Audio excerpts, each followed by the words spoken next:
Hello, everybody, and welcome back to Chaotic Neutral Games. I'm Simon Canty, your host, and I'm here with Rodrigo, Felicia, Corinne, Nick, and Kate. I'm just there counting along the Discord to play our D&D 5th edition campaign, the Benefactor. This is our first session of 2019, and I hope everybody had a good time off. I think we all did. And looking forward to getting back into the story. So we've got a few new things. You'll probably see if you're looking at the loading screen that we have that we've changed some of the art on there. Also includes some icons that we'll be using in combat. There's not likely to be any combat today, and if there is, we probably won't be using the maps. But our lovely Felicia has done icons of each of us. That we'll be able to use in the maps to represent where we are, because previously we were just using whatever art we could get our hands on, or me inexpertly cropping down art that I was already given. So we'll be using that. Also, talking about Chaotic Neutral Games going on in 2019, we're intending to do a lot more one-shots. So I've had some people who have been interested in doing one-shots with us. For Elite Dangerous, the role-playing game, World of Darkness, which for me is New World of Darkness 2009 edition, and a few other things. So we'll be putting together some one-shots, normally on weekends, and there'll be some faces that you see with us here today. And we'll have other people from the Abingdon Guild of Adventurers, which is a large role-playing group here in Oxfordshire. And also some of the other people that you see in the stream. So, for example, Leanne, who I haven't checked. Is Leanne on? She is indeed. Yeah, she is indeed. I might see if we can rope Leanne in on a one-shot at some point. And there will be lots of different options going on as well. So hopefully we'll get a lot more content on here. Once again, we're not trying to be the next Critical Role or anything like that. We're just inviting you to our table and giving another option out there for you to join yet another chaotic game of the many that you'll find here on Twitch. It's great to be back, and it's great to see everybody here again. Hello, guys. Hello. Hello. Uh-oh. Oh dear, we've lost someone already. Oh, It's Rodrigo. we've lost Rodrigo. Just notes out. He was back too in. scared of the wrath The to stream And run the of away and technical avoiding the shopping. difficulties. The Now tradition Corinne is the continues. dungeon master. Go for it, Corinne. Yeah, go on, Corinne. No! You said I have the power. Okay, Everybody make next saves. Everybody next saves. right. So we're breaking the fourth wall early this time. It's So- because we started on time. We had to. We're Yep, gonna that get was a all of curse. the technical Well- difficulties out of the way at the beginning. Yep, that was definitely the curse. Yeah, Technical Oh, boy. difficulties. yep, Yeah. yep. Part of the stream. People Yeah. expect it. Yeah, it's a tradition now. You know, they'd be disappointed if we didn't have it. So we've been looking up a few different options on how best to do this. So here we go, breaking some fourth wall here. So this is how we do our stream. Is that I chop up this little board here into each of the players each time. Now the problem with Discord is that this grid here is arranged by who came in first and last. Yes. So when somebody comes out, if they were the first person, as I think Rodrigo was the third, because it was me, the viewer, which is the one that doesn't have a camera there, and then Rodrigo. If Rodrigo goes out, he comes back in at the bottom, which means that everybody ends up changing seats. There's got to be a better way to do it, but I haven't figured one out yet. And surprisingly, the OBS forum don't either, because originally I was looking into some code and they said, oh yeah, you can absolutely do it and all the rest of it. And then the code turns out it was attached to a server. I had to basically buy a server, feed you all into it, and then feed you all back out of it again. And I was like, No. you know that this is incredibly low budget, right? I mean, we do this for free. We do this for fun. So, you know, I'm using my crappy little laptop and my TV to broadcast this. So, Yeah, but all good fun, and as I say, I'm happy to laugh this lot off. So who have we got? We've got me, Corinne, Felicia. It's Nick. We need Nick. So let's. I'm Yeah. here. I promise. So I think you're currently replaced by a like Discord face. yeah. That's what I So think. let's get Nick. You can, Simon, if you wanted to hit studio, and then you can edit without everyone watching if you wanted to, and then just. Hit I figured it send. was more funny to do it with everyone watching. So Yeah, that's fair enough. Yeah. it's not as if we can Fair hide it enough. after all. Fuck it. All right. Why not? There we go. There we go. All the joys of streaming. Just get everybody in on it. Okay. All right. We Yes. love your internet, Rodrigo. I don't. I want it dead more than anything. No, You don't want kill it it again. Don't kill more it alive, again. I think, rather than like more dead. Yeah. That's fair. That's fair. I'm just really mad. Right, there we go. Everybody back in the right places. Easily fixed, but yeah, it's become a tradition. So, previously on the Benefactor, you guys went off and you took down Zev the Enchanter, a little bit more than I think than was intended by those who gave you the quest. And you came back, you got paid, all very important. And you found yourselves with a new ward. Aiden went for his first journey into the adventure of parenthood, which, believe me, you don't want a role-playing game of that. I hated it.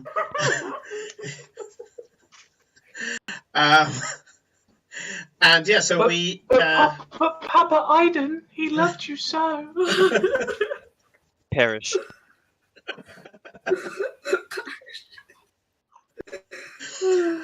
So yeah, you guys returned Crag, who turned out to be Craig, back to the Cathedral of Pelor in the city, a place that helps the helpless, defends the helpless, and makes sure that people aren't dying of poverty on the streets.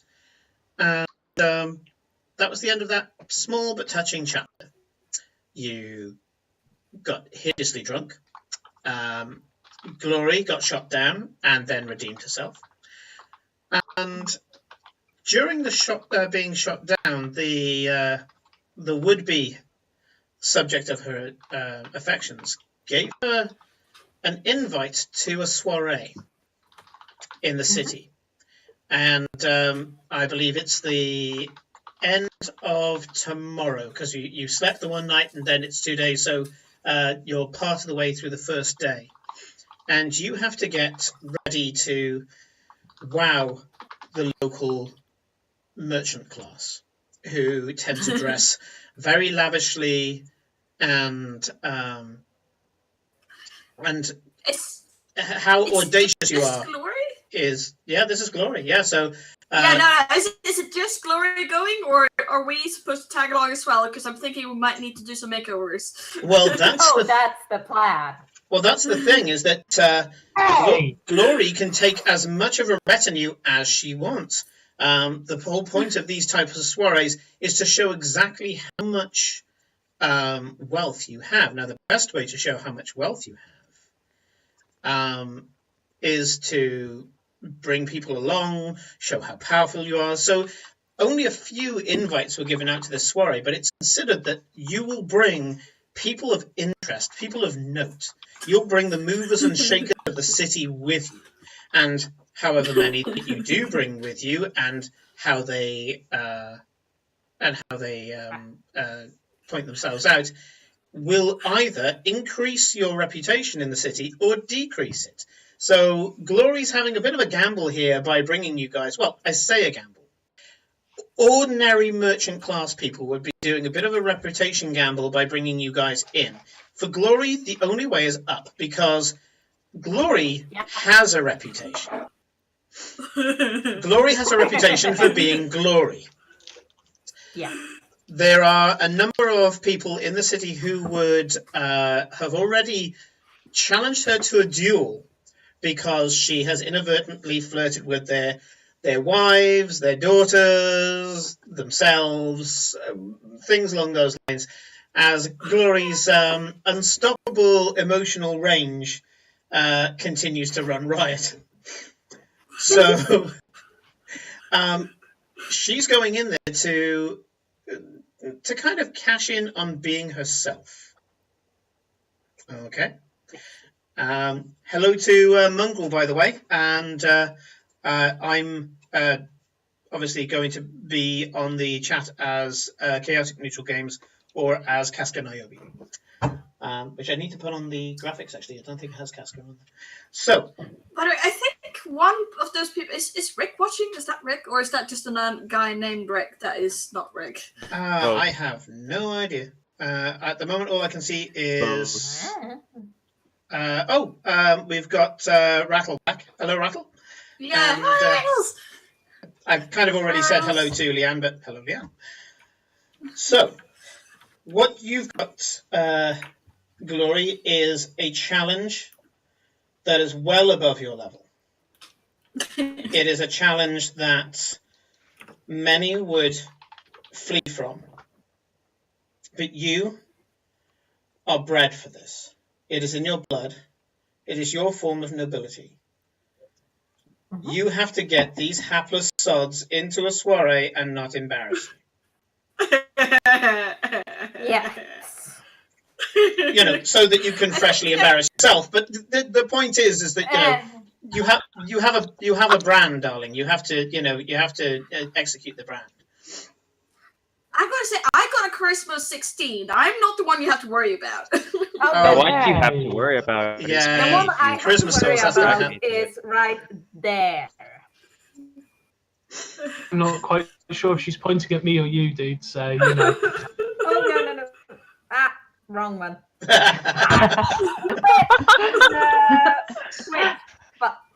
I was gonna point at Aiden because he's on that side of me in Twitch. Yes. Hey. Okay, so let's put you in the scene, shall we? As Aiden is walking through the hard-working, clean and well-kept, but severely impoverished Freetown, Glory and her, let's call it retinue for now, are walking towards the merchant district of Ostergald. The Ostergald merchant district has two major areas. Most of the trading, the shops, the parlors and salons of this city are all on the promenade, which is, of course, right up against the docks. It's the coastline where the city meets the sea. And promenade for a reason. That's where most of the families of the trading class, the merchant class, tend to spend their time.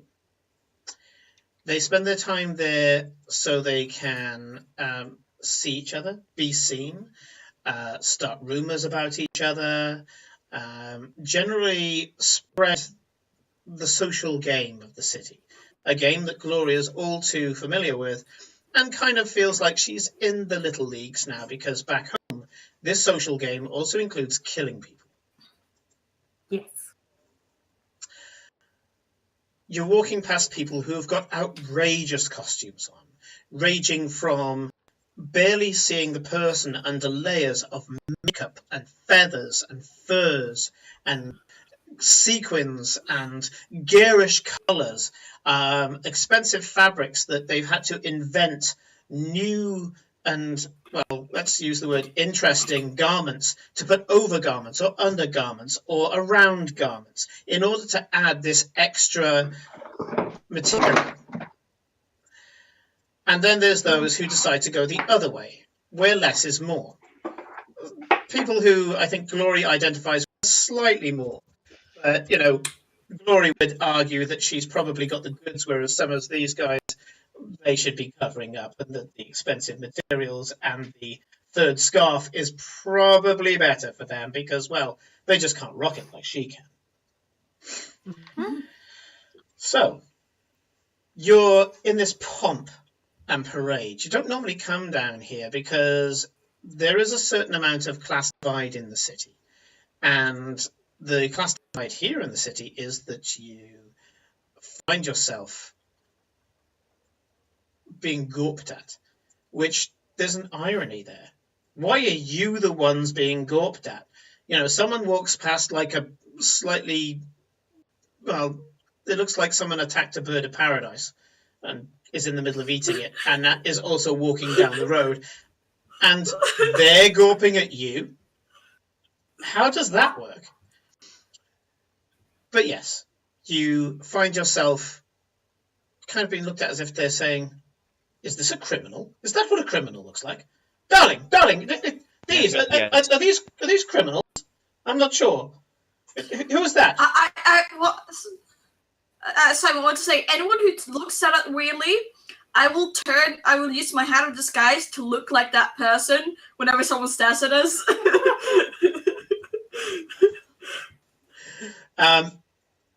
You get a mixture of reactions when you do this.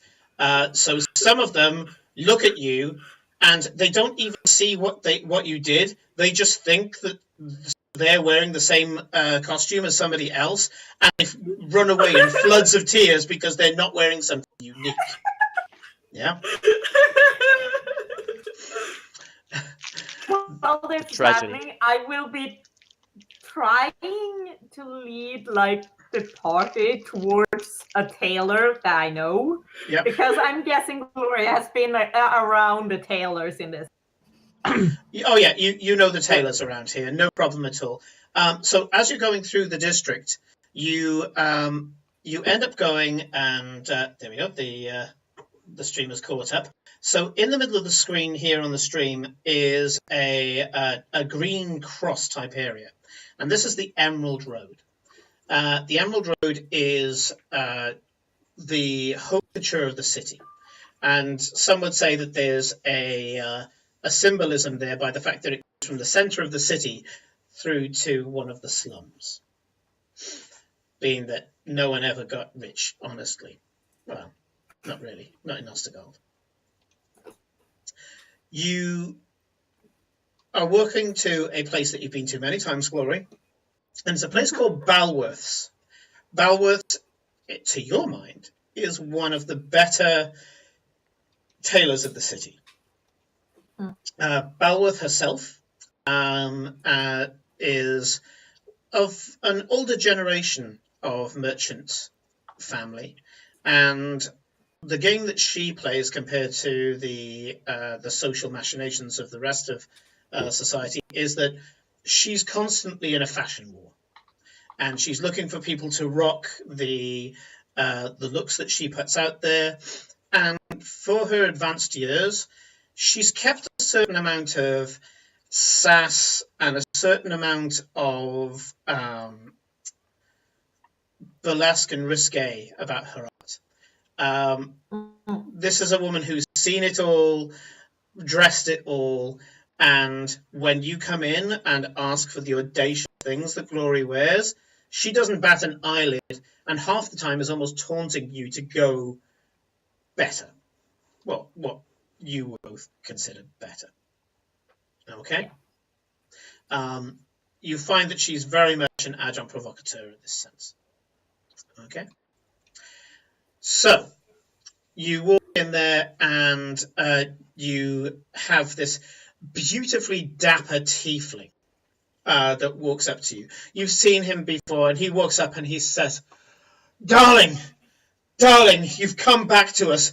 Oh, did you see what they were wearing at the Duke's ball? Oh, really, we've got so many wrongs to right. Really, we do.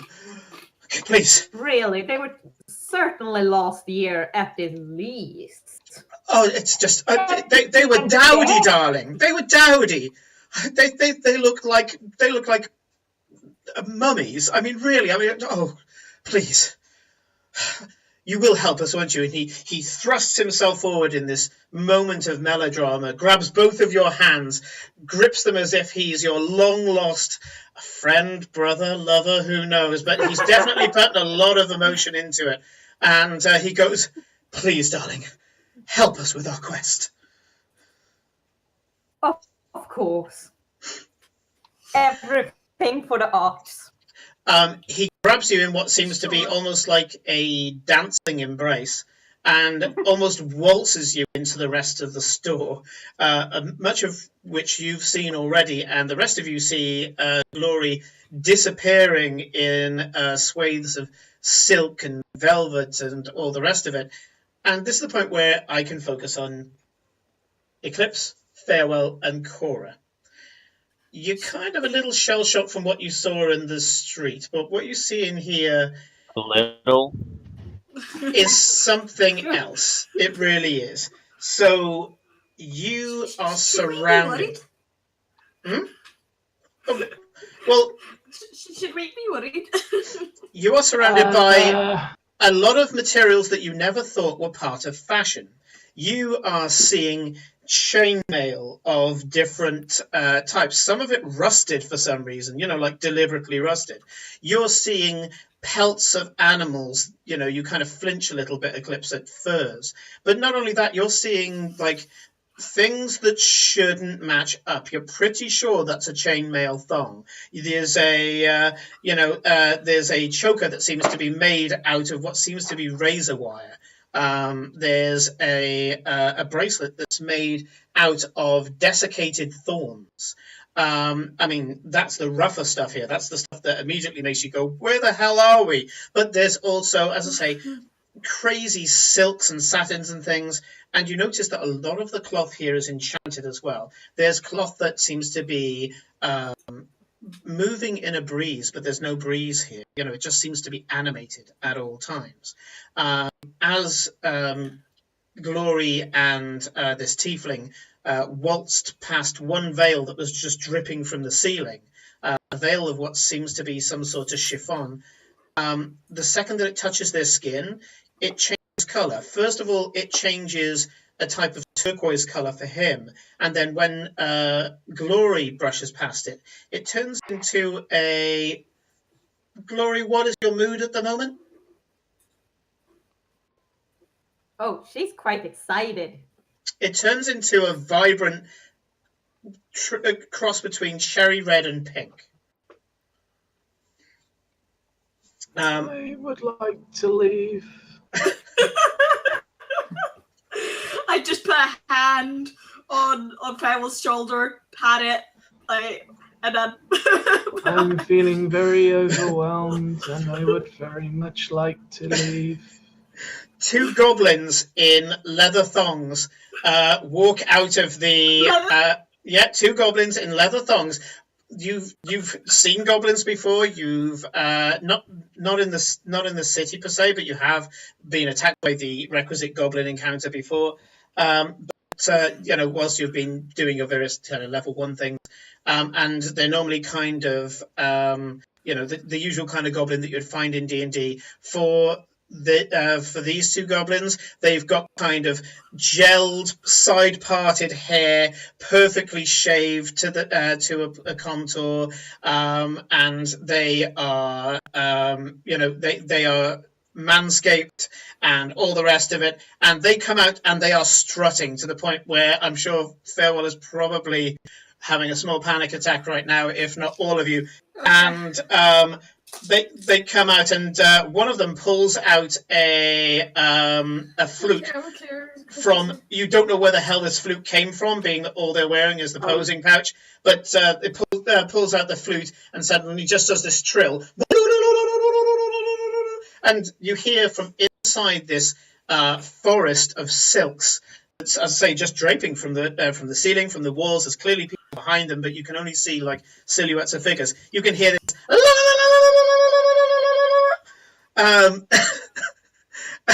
and the silks blow to one side.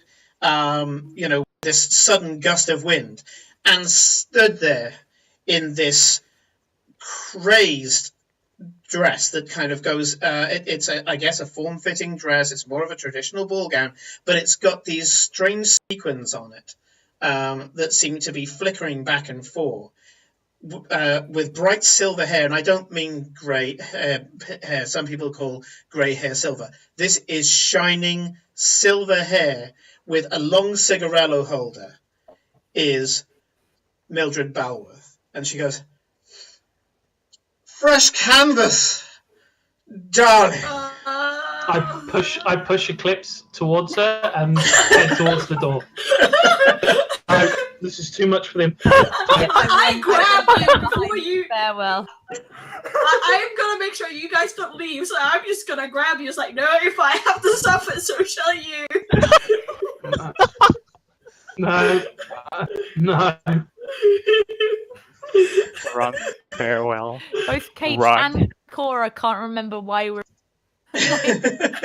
like. I'm pretty sure I haven't got around to telling you yet. So Yeah, I don't there was think a we know. mention of it when I explained that Aiden disappeared, like he escaped, but we haven't quite gotten You it. mentioned the soiree. But I said I was invited to a thing, and then that Aiden escaped when we were going clothes shopping. Yeah. So she said we're going shopping, and she whisked you off to this hellhole. With alarming speed on impossible heels, Mildred steps forward, kind of gives a kind of passing look, a kind of I'll get to you in a minute kind of thing to Eclipse, and makes a beeline for Farewell. Stop picking on my green boy.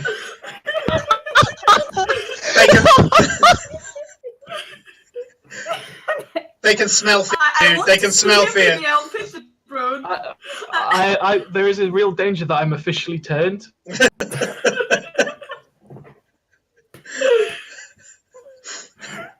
I work backstage in a theatre where there were a lot of models. Believe me, they can smell fear. And she strides straight up to you. And as she strides towards you, you do notice something about the sequence of the dress. Well, apart from Glory, who is back behind the veils, probably already pulling at various materials and things. You know, she's a fish in Simon? water. Yeah. I at this point I would just like to stick my head out from like behind that Siobhan thing and just like tell her we're going to a soiree. They need to be dressed up. Oh, darling, I know exactly why you're here. Why else would you be here? It's the talk of the town. Well, my town anyway. And she walks up. She's so to us. What do you mean we're going to soiree? Yeah. I thought you were going to something. Yeah, you were going to a party. I didn't agree to go to a party. One doesn't agree. The calling comes out of fate. Destiny, my beautiful green boy. I'm not sure I want this kind of destiny. I've never seen such beautiful shades of skin. And she just throws the cigarello holder at one of the goblins, almost like a weapon. It's like she's throwing a javelin. It hits him full on in the chest because he doesn't quite catch it, and he picks it up and cradles it as if it's like the best treasure ever. And he's kind of this simpering fool, and she goes, "Oh, I don't know where to begin. I'm as giddy as a schoolgirl. Come with me." And she puts her arm around your shoulders, Farewell, and starts pulling you with a strength that you wouldn't expect. Cora, don't walk away. Oh my god!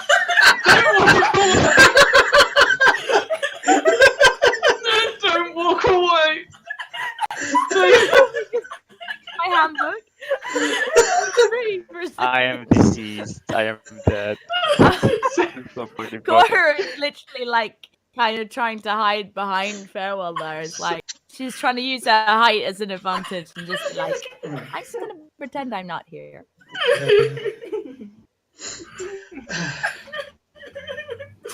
I would very much like to go back to the inn. Yeah. Oh no. This is. I didn't sign up to this. So No one did. I don't think we have much of a choice, darling. she manages to Really? get Farewell to the color changing piece of silk, and it turns bright yellow the second that it touches Farewell. This is pure pants shitting fear. And she drags him into the A workshop job, beyond. right? I assume that Cora is, at the very least, is going to follow her poor friend into the fray. Help Is me. Farewell being dragged in? Oh I yeah, don't get. yeah. He's just gone past the mood cloth. He's on his way. Farewell. Farewell is no more. I don't know how to deal with this. I can deal with a fight. Glorious to me. I kind of put my hand behind your back and push you a bit so you can follow him because it's I more grab socially you accepted. too, then I grab your wrist and I don't let go. Okay. If I'm going in, you're going in. Okay. This wasn't on the job description. Excuse me, sorry. What was your name again? I'm Mildred Balworth, and the fact that How- you do not know who I am when you can see quite clearly who I am shows I'm in desperate need for my help. I'm Farewell. I'm very kind of pleased to meet you. You will. I believe You will. we may have gotten off on the wrong foot. You're here for glory. I already have my own clothes. That's the quite problem, happy. darling. That's the problem. By the time I've finished with you, What's wrong with the darling, road? you'll all be glory. Come with me. I'm suddenly a lot more scared. Yeah, Cora really wants to bolt for the door, but can't leave Farewell. So you get taken into what is a strange boudoir that seems to be the nerve center of this. There are places to lounge everywhere. Chaise longue, kind of typical chaise longue, but also variations on bean bags, cloth bags, or just places where one may just flump onto a pile of materials. Materials seem to have a sort of rank here, I guess, in that some of them are draped over things almost lovingly. Some of them are hung from the rafters in celebration of them. And some of them that are really expensive are literally just thrown on the floor. Now, that's not to say they're not being used. You have a number of tailors and seamstresses and seeming designers running about the place like mad things, picking up the materials and kind of going, no, and then just throwing it back on the floor again. And then other people will be there and they'll be running along with a piece of material in their hand. They'll spot something on the floor. They'll throw the other piece away, pick that up and go, oh, yes! And then they'll go back to whatever they're working on. You do also notice that the very typical glory style is here amongst the what you assume are the clientele. There are people who are in various stages of dress. That's not to say that they are naked, but it's very much backstage at a model show. In that there are people who have got kind of part of a dress on or part of a suit on. There's people who are just kind of effectively being living mannequins. And there are people who are waiting who are just in what appears to just be robes, like a bathrobe, again, just lying down on a chaise longue waiting for their stylist to come and transform them. And you've got Glory going through and giving various winks and nods to various people there.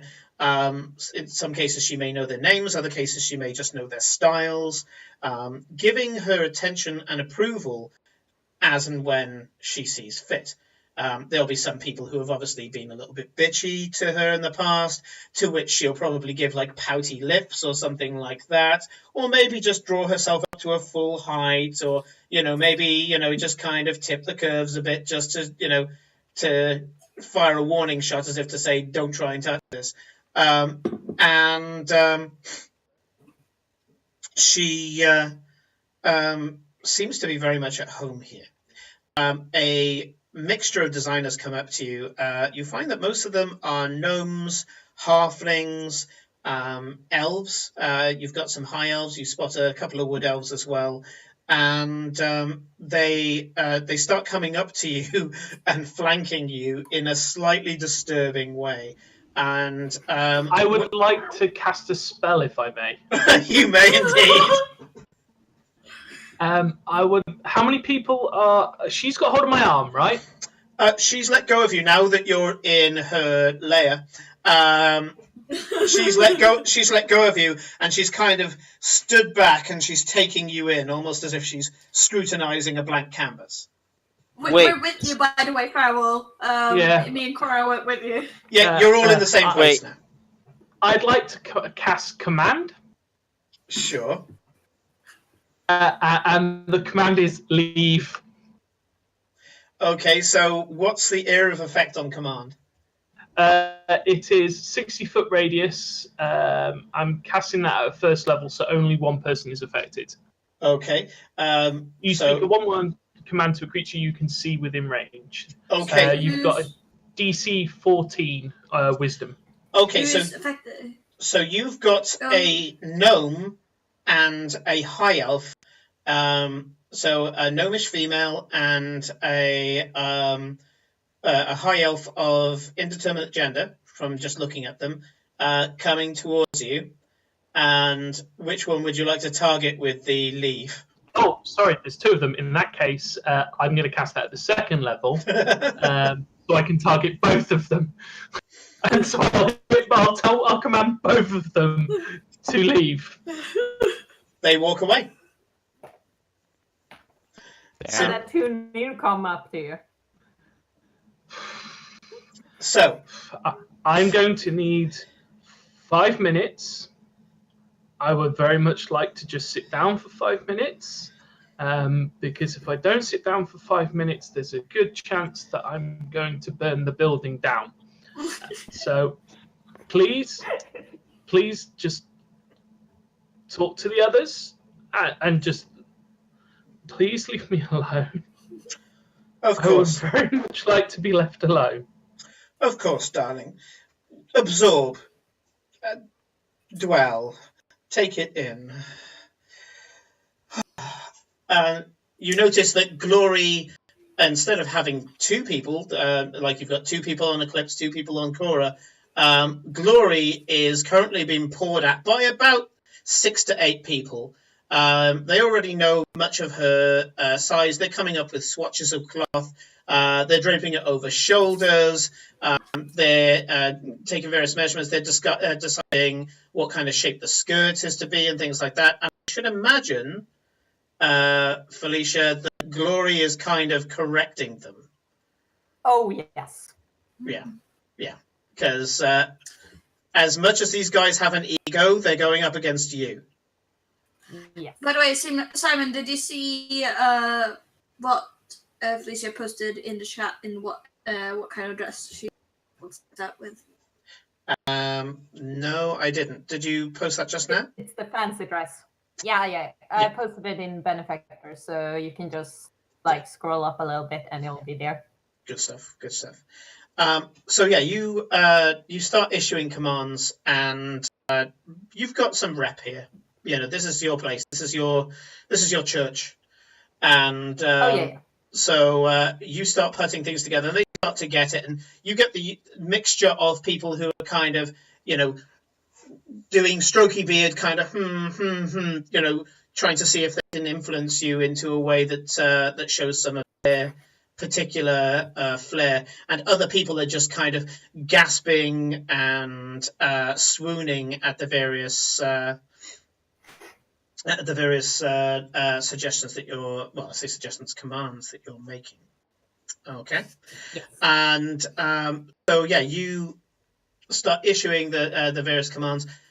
Walking up to Cora and Eclipse, I'll make it easy for the purpose of narrative because these are kind of minions. You have a pair of half-elves each walking up to you, and they start looking you up and down and kind of walking around you, taking in the site and kind of just figuring out what they think that they would like to do. And then one of them steps away with the kind of sketch pad, and they both have a similar conversation with you where they ask you to sit down and ask what your kind of style is and what they can do for you today. Okay.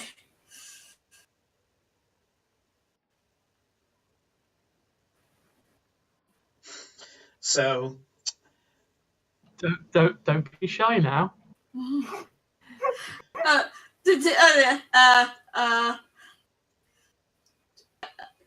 I like hoods, and I like my cloak. elegance, did you say? Sure. And you say you like your cloak. Looks at it and kind of goes, I guess we can work something in. Oh my. No shoes. Very important. No shoes. Oh. How would we work with no shoe? I have it. And they start talking to each other rapidly and start to put together ideas of what they can do with a pair of legs without shoes. They notice that you've got the wraps in your picture. For those who have seen the full Eclipse picture, she has kind of like almost monkish wrappings on her legs as they get closer to her feet, and they finally kind of gasp together and run off to fetch various materials.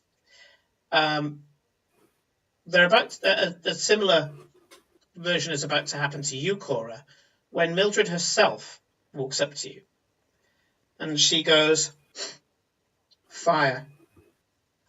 This girl needs fire." And she looks at you with, it's not quite a glare, but she looks very pointedly at you and says, "Make her burn." Cora like gets slightly on guard, and it's like, I have a friend who can quench fire really well, so be careful what you're talking about. When we're finished with you, darling, you'll be unquenchable. Am I going to get in trouble if I do this? Oh, quite possibly. It really depends what you're trying to do. Will I be allowed to do this? To do what? Will I be allowed to enhance you? Or will I get in trouble with your patron? Ooh.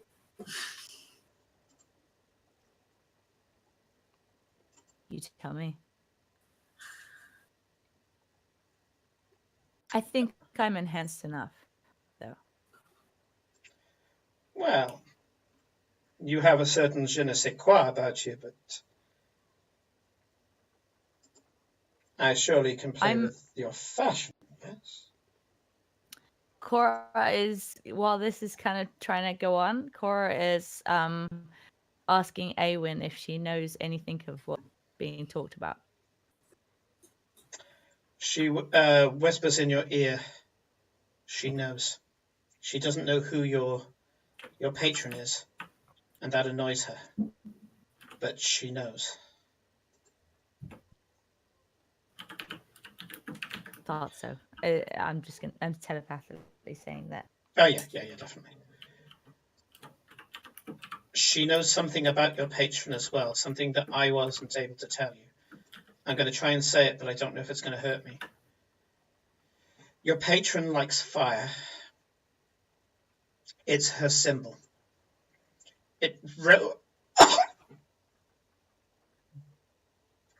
Okay, can't say that last bit. Oh. And as she holds her throat and breathes out, a tiny wisp of smoke comes out of her mouth. Sorry. It was worth it.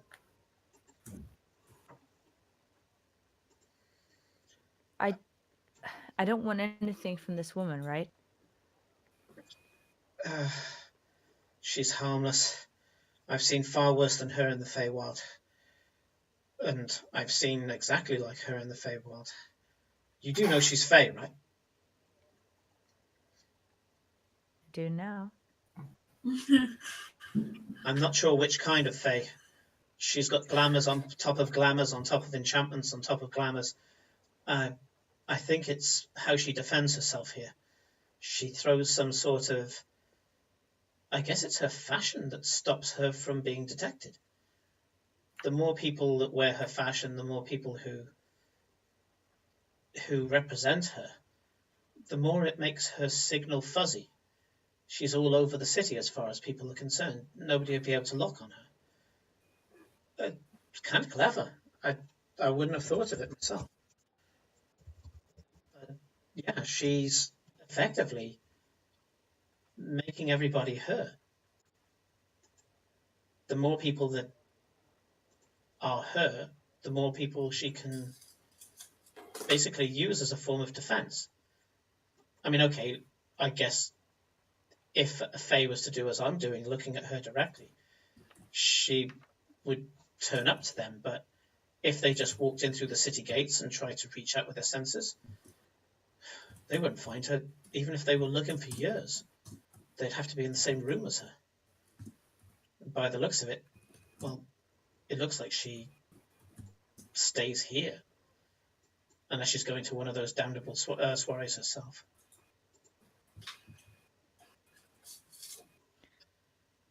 Be careful, but she's not dangerous. She's scared. She's hiding. You might be able to use this. Can you just repeat that very last bit, Simon? Because I missed one word. She's what? She's scared. She's hiding. Hiding. Okay. You might be able to use this if you're subtle. Play along. All she's going to do is give you some crazy clothing, I'm sure. But play along. You could gain something out of this.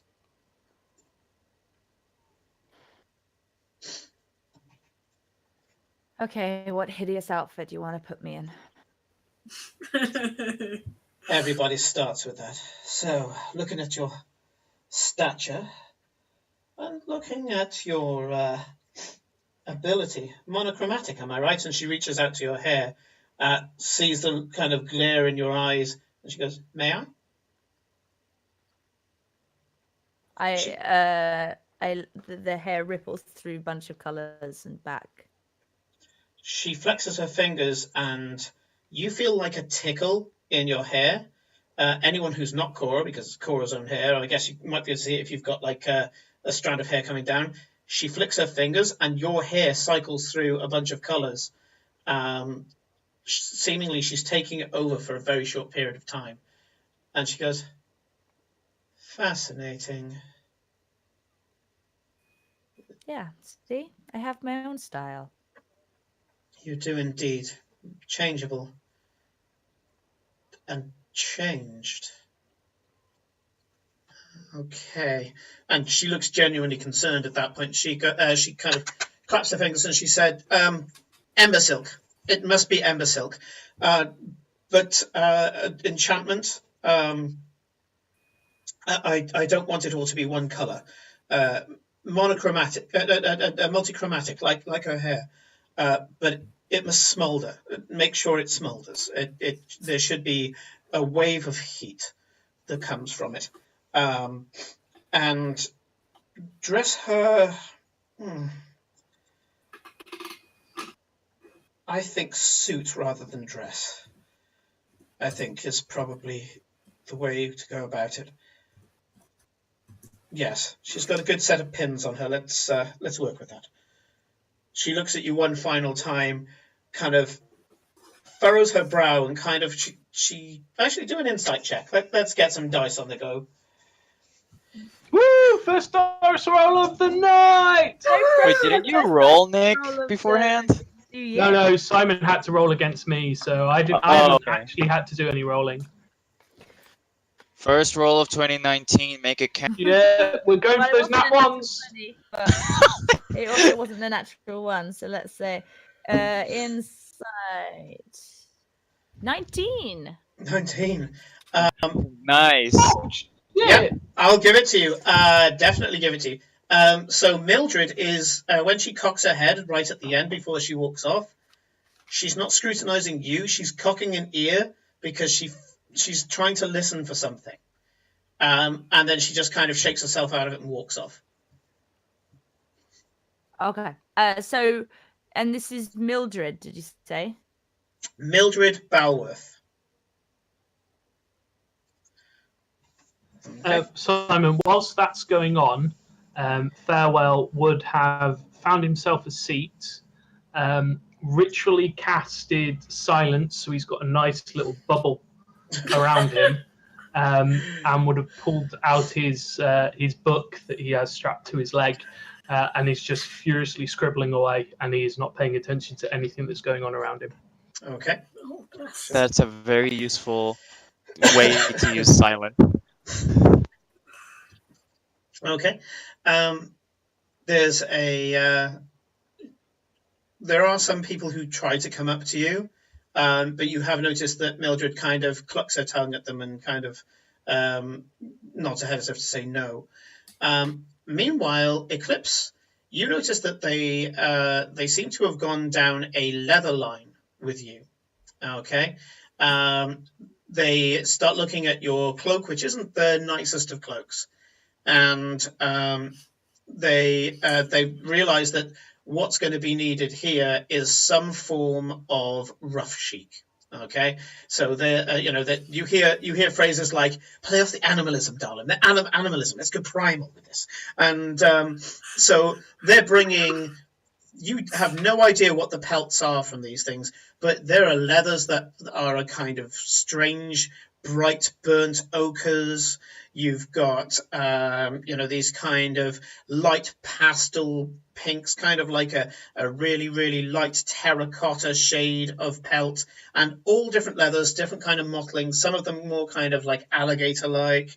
Others have more kind of scale type deal going on, and they come up and they're just throwing it over like a piece of your leg or a piece of your arm to just see how it flows on you, and they're starting to put together this weird concoction. Wow. And you notice that they're going for colors that you've never worn before in your life. First of all, they're going pastel colors. Second of all, they're going bright pastel colors. And it's when all of a sudden they pick out a box, they open it up, and they start pulling out teeth. And these teeth are like giant snake fangs and what appears to be dragon's teeth and other such things as well. And you're kind of like, what the hell did you kill to get that? And there's these kind of overlapping teeth that have been kept together by thin strands of webbing that seem to be like a shark-like tooth, but they seem to be made out of metal. They have a definite clink to them, but they look organic as well, like this organic metal teeth. And they are draping this over this mannequin that they've put in front of you, and they seem to be putting you into some sort of, I don't know, like a cross between the Black Panther and Danny LaRue. Yeah. You know, you're thinking, are they going to go with a full Carmen Miranda? Am I going to have fruit on my head and then teeth around my neck and then leather everywhere else? And it's just this crazy, outlandish suit. Well, I said suit. It is a cat suit for a cat, basically.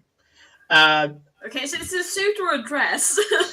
This is a suit. This is a form-fitting suit that they're making, and even though they've not really touched you, you're kind of looking at it and going, how is it they're getting my size so absolutely perfect? And ones are being pulled out. You know, they haven't got time for sewing. You know, this is like, you know, stat. This is, you know, the thing is tomorrow. You know, that, you know, you have to kind of go out and make a scene before then, obviously. Obviously. Yeah. And they're pulling out wands, and the wands are changing colors. They're auto sewing things, bonding things together. You know that they've got like a series of cantrips like mending and that, where they're just fusing this stuff together and making this suit. And the stuff that they bring for you, Cora, is slightly different. You have a kind of set of I think they're called harem pants. So these kind of swooshy looking silk trousers that when you put them on, you're kind of there thinking, hang on, can I see my legs through these? And it turns out you can just see the silhouette of your legs, but then it kind of swooshes around it. And it has this kind of pearlescent ivory sheen that kind of runs up and down the billowing legs as you walk around, so that there's always this kind of like you're floating on this 2 columns of smoke that's got oily colors dancing around inside. They put a sash around your belt. They put a sash around you as a belt. And finally, they do a kind of toga top on you that ends in a flourish that goes around the shoulders.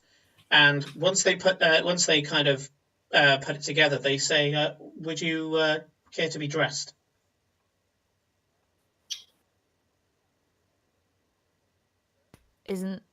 I am dressed. You just dressed me, right? No, they dressed a mannequin. They haven't stripped you off in front of everybody. Hate not paying attention. They have some form of empathy where they know that they can't do to you like they do to Glory. Glory is currently. It's quite remarkable, actually, because these people are buzzing around her so much. She kind of is transforming in front of your eyes, but at no point is she actually in a state of total undress. They're always kind of replacing it panel for panel kind of thing.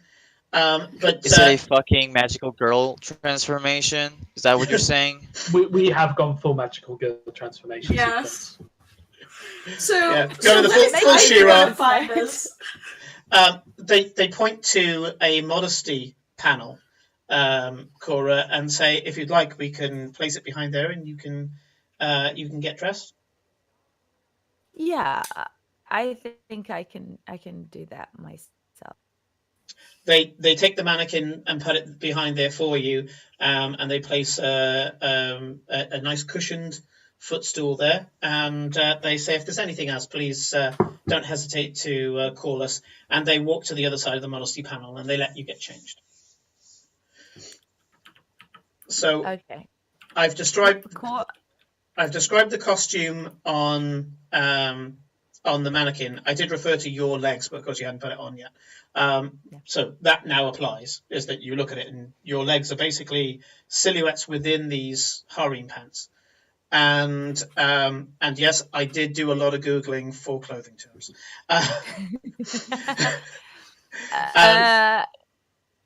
You come out kind of shimmering with some colors, but where, Mildred said ember silk, you're like, doesn't look like embers.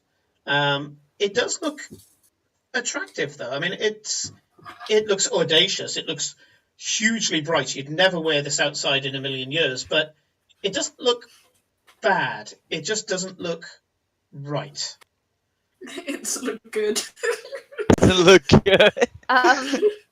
Core is probably still gonna wear her boots with her with both daggers still in there, and she's gonna try and take that scarf that I got as the Christmas present and use that as the sash.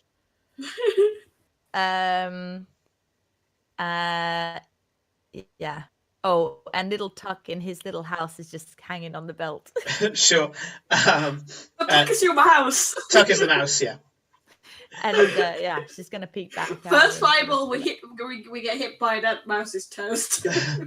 Yeah. So I'm not casting Spare the Dying on the fucking hamster.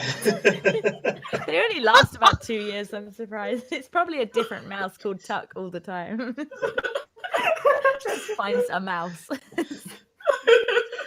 So you step out with their creation with the wrong sash, et le souris mignon. Yeah. Well, I might put both sashes on. Like I'm going to try the double sash look. Okay. Pirate And style. as I say, you have et le souris mignon accompaniment to it as well, which was not part of the design.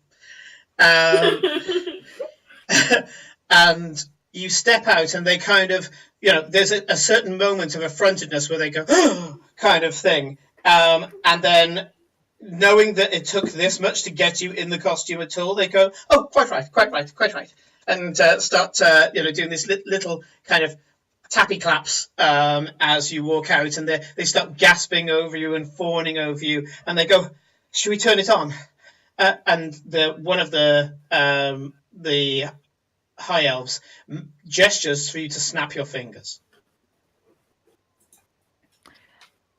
I'm gonna take Tuck and put him down because I'm not sure what's gonna happen apart from I heard about fire. Smart. Wait, when I do this, how do I turn it off again? Oh, simply snap your fingers again. Okay.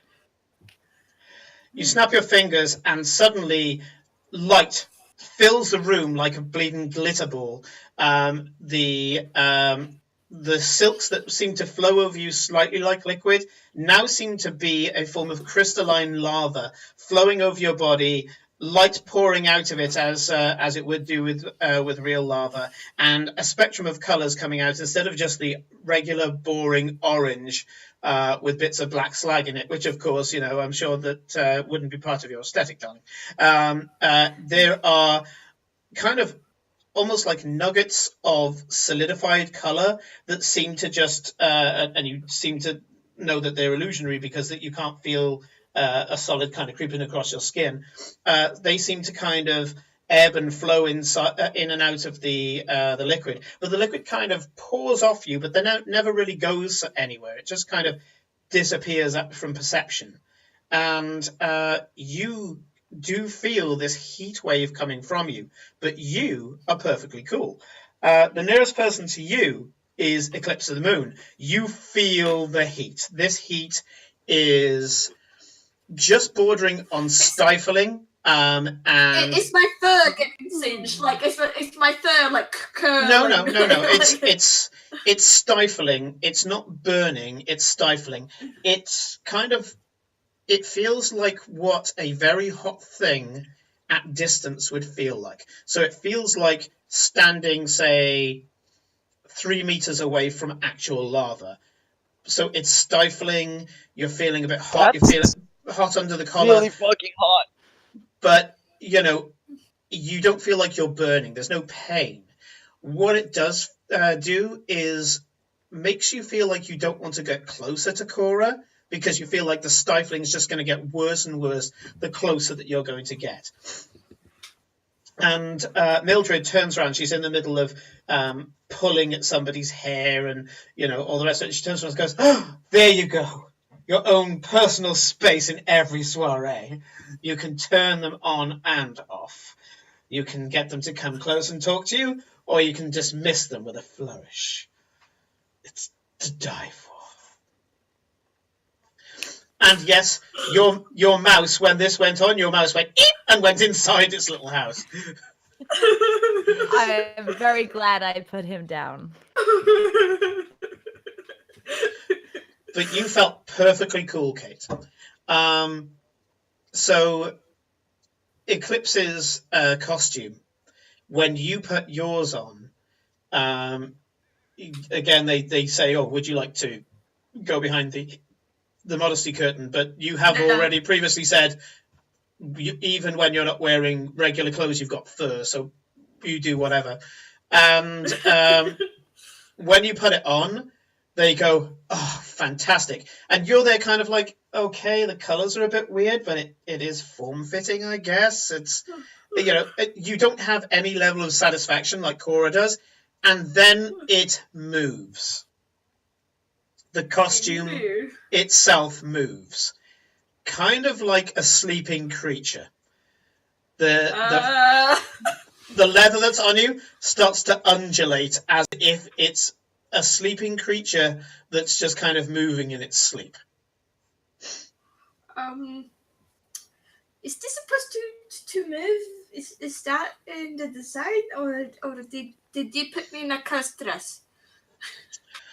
This is a stalker costume, darling. It stalks all the time. Even when you're standing still, you're a huntress in the city.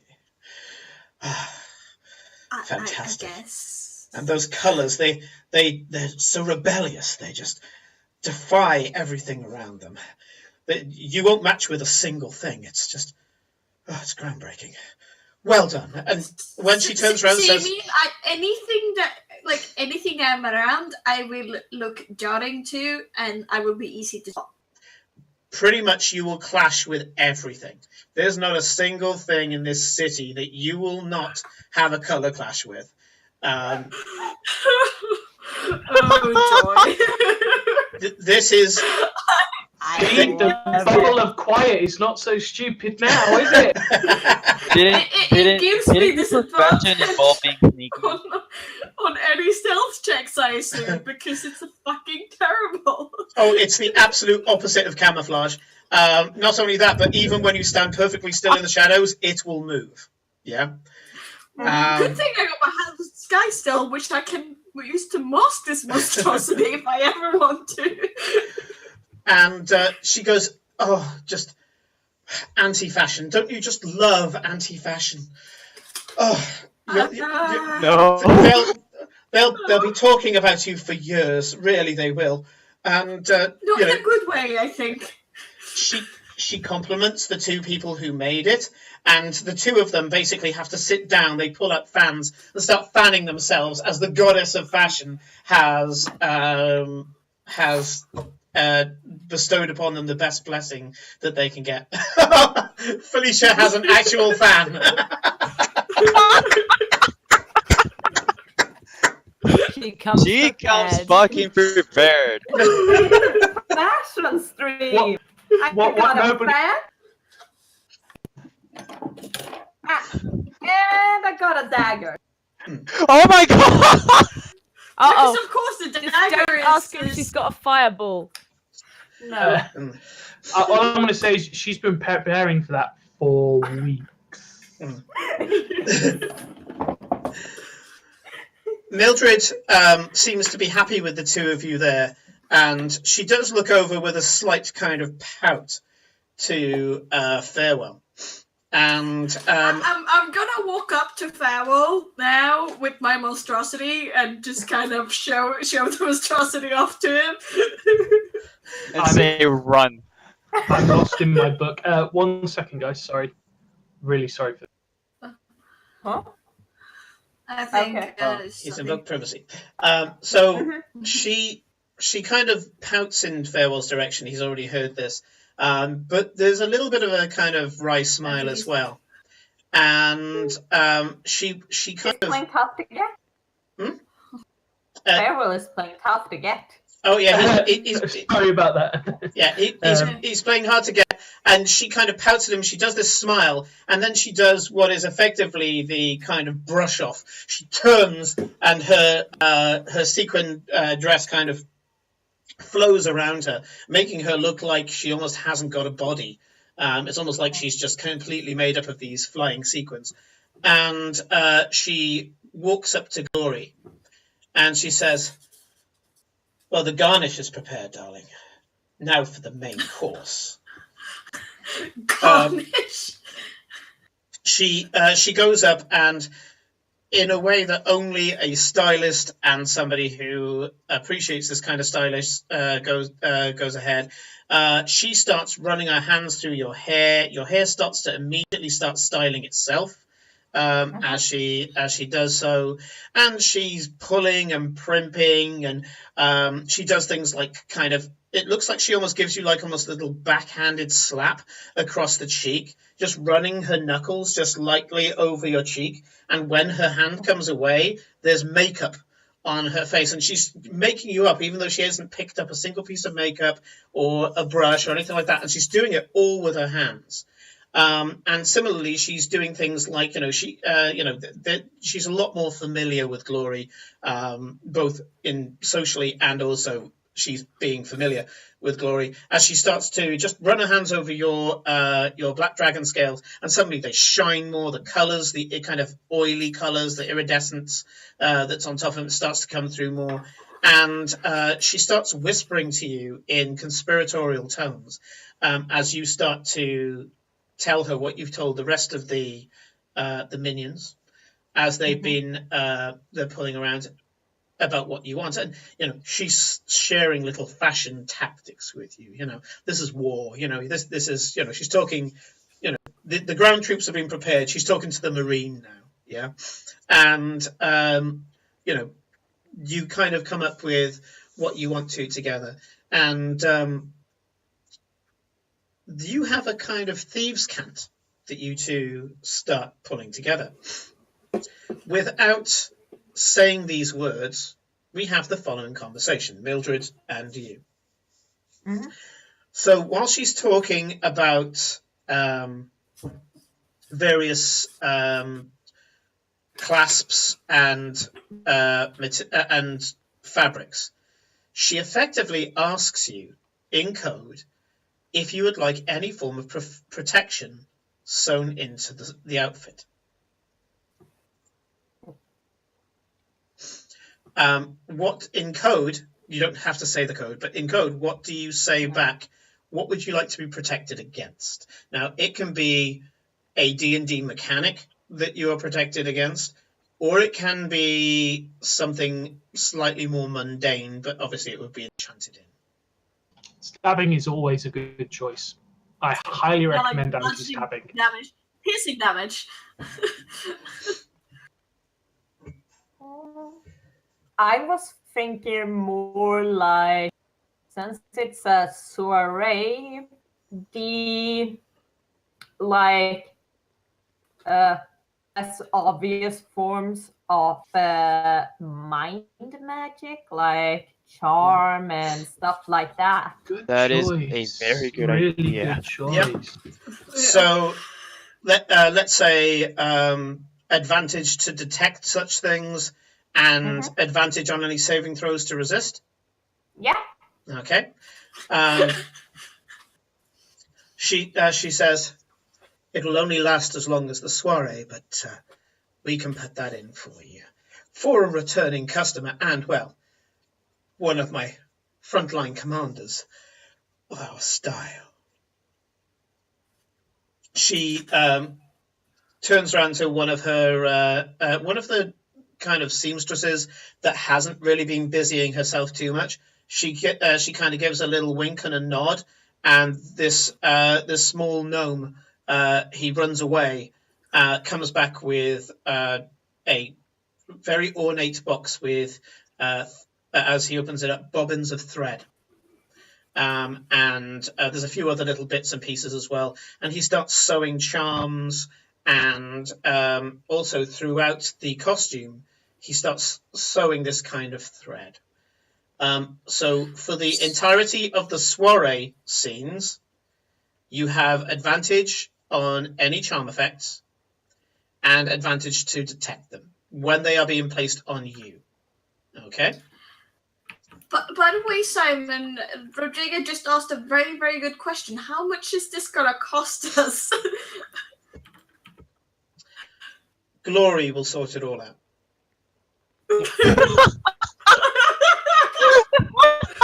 She is a trust fund baby. She has an entire trust fund that is just labeled clothing. Glory. just his wardrobe, and it's an entire nation's GDP that is just designed for just scratching that itch. Glory pays for it politically.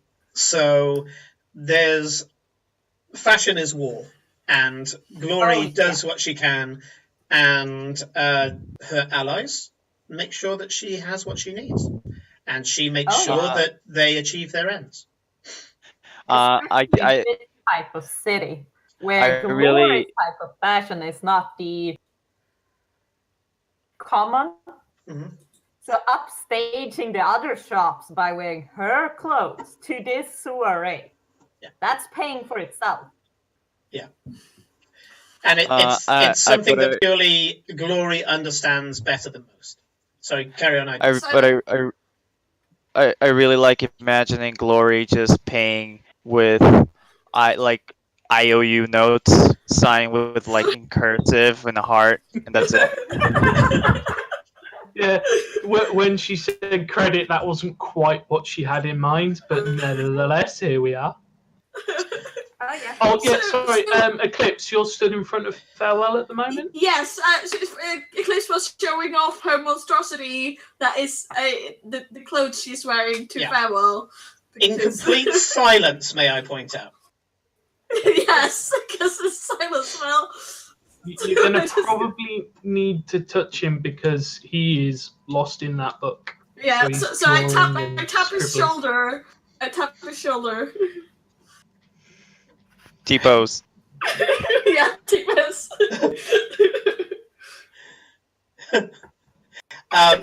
Farewell, she's undulating. I love that word. Naughty.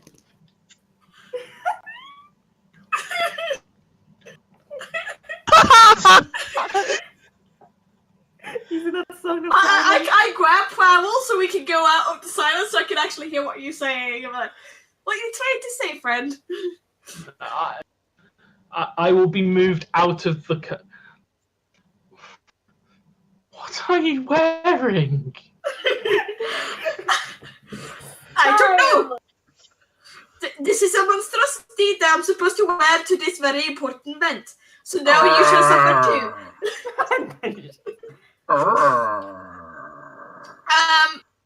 Stylist lady, I think Farewell is ready for his makeover now. I'm going back in my bubble.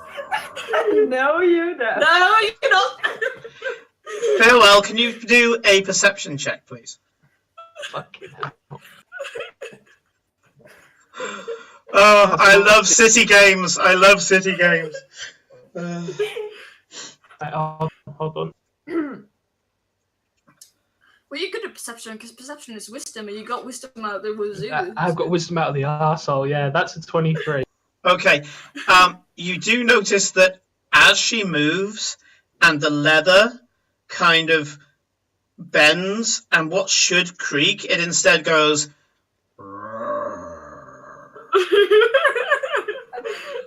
It growls at you as it moves. That's the shit of nightmares. I've lost concentration. That's all I'm going to say. So that zone of silence is gone. It's completely gone. He's also left his book and his pen open on top of the chair as he's being dragged away because this is a lot. So as they get, they're finishing up with Glory first. So as they finish up with Glory, there's a moment where they go, and Mildred kind of steps back, throwing her arms wide as if she's about to do some sort of holy proclamation, and she goes, "Now, darlings, now!" And they spin Glory around on the spot. And you watch as all of these seamstresses, and at the moment she's got kind of bits of spare swatches on her and all the rest of it, kind of just so that they compare the colours to various things. And as one, all of the seamstresses grab hold of Glory's clothes and all pull at once.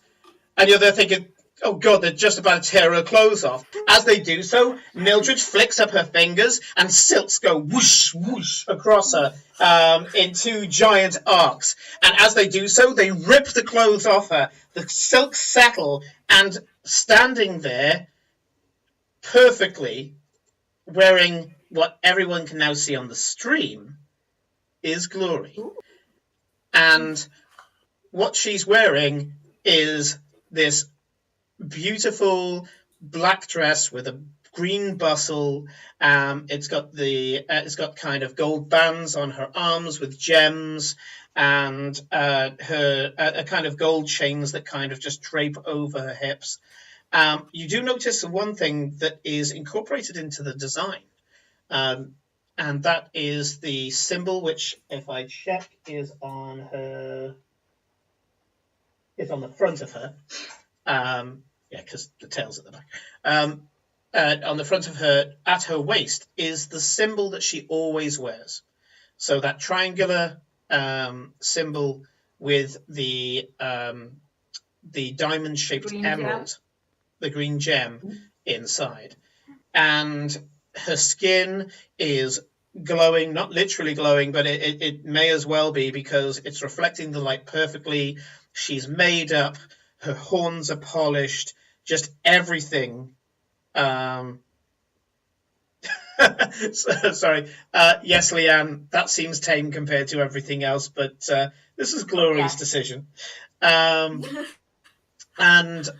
she's looking very much this, almost a courtesan. She looks like the type of woman that would capture hearts in such a poetic way that people would write stories about her. She has this sensual nature that just seems to roll off her like clouds. And if she stops and stares at one person for any amount of time, they start to get enthralled by her and they just can't stop looking at her. And you see the smile creep across Glory's lips as she goes, this is what happens. I just kind of look at Glory's actually nice-looking dress and look down at what I'm wearing, and I'm just like disappointed so much in like what I'm wearing. You look lovely, Glory. I think I can understand everything else now. You do look very nice. Glory, are you satisfied, darling? Oh yes, it is perfect. This list could go a little higher, but I think this will do perfect. She takes out a small gem, places it in your hand, runs her finger around your wrist, and as she does so, a small mithril chain, very, very thin, runs around and turns into a bracelet. She says, touch the gem when you need to, darling, and he'll do the job for you.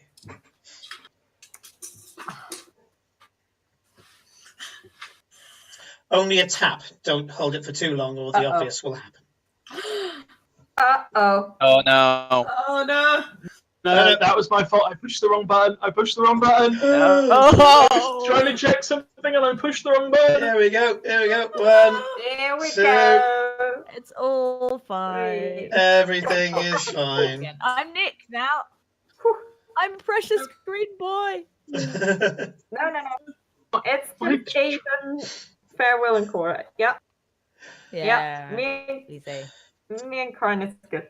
Okay. So, I have an idea. Now that Glory's got in her clothes, she is gonna waltz up to the cliffs and like drag her in front of her, and then just like use that lovely hat of yours and turn into Aiden in its clothes. Sure. I will turn into Aiden. sure. They can't actually touch me to get the They'll have to dimension. fix it. Okay. You become Aiden. Yeah. Okay. Yeah, I become Aiden. so they can make clothes for Iron. Mildred says, well, we have the duality here. You have anti-fashion, and then you have high fashion, and then you've got you, the blend of the two. What would you have of Iden and of this boy? And points at Farewell. I think You insult I did easy. see some- For someone that did- works in fashion, you do take offense far too quickly. I did see some armor designs. I think Farewell and Iden would like those kind of like more fighty designs, if that Right. makes sense. Hidden Dumb. armor. Armor? There's not a single piece of armor in here. I It's don't But the ones in the wear- front, the chainmail. No. That's fashion, Eclipse. Fashion. Oh, you mean the sleepwear? Yes. Sleepwear? Oh, I wouldn't want to send him out in that. How inappropriate. No. Okay. Okay. But I think Well, we can play I with think metal. something dark for this guy. He's really into. He really likes dark things and wine. I'm gonna hate myself for this, but Glory, can I ask you a question? Yeah. Do you need me to do this? You don't have to, but No, that's not what since I'm we're asking. trying to get known, it is a great opportunity for us. We will be meeting most of the high merchants in town. I'm not asking for myself. I'm asking for you. Do you need me to help you? Shall we put him out of his misery, darling? What the fuck? Hold on. We Do can. you need me to help?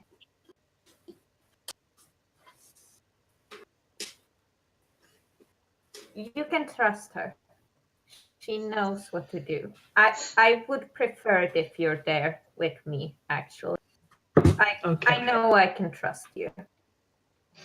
The others there, that's the next. Thank you. I really appreciate that. I needed that. And I'll turn to her and I'll nod and okay. Well, Let's do it.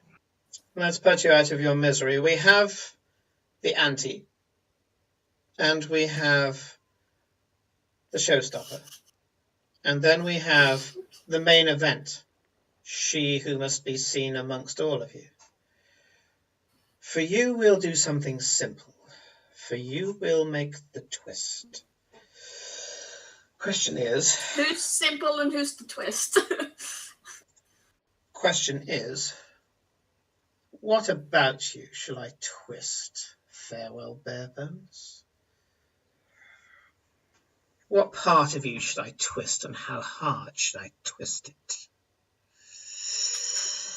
Let's see. I'm scared. I'm seeing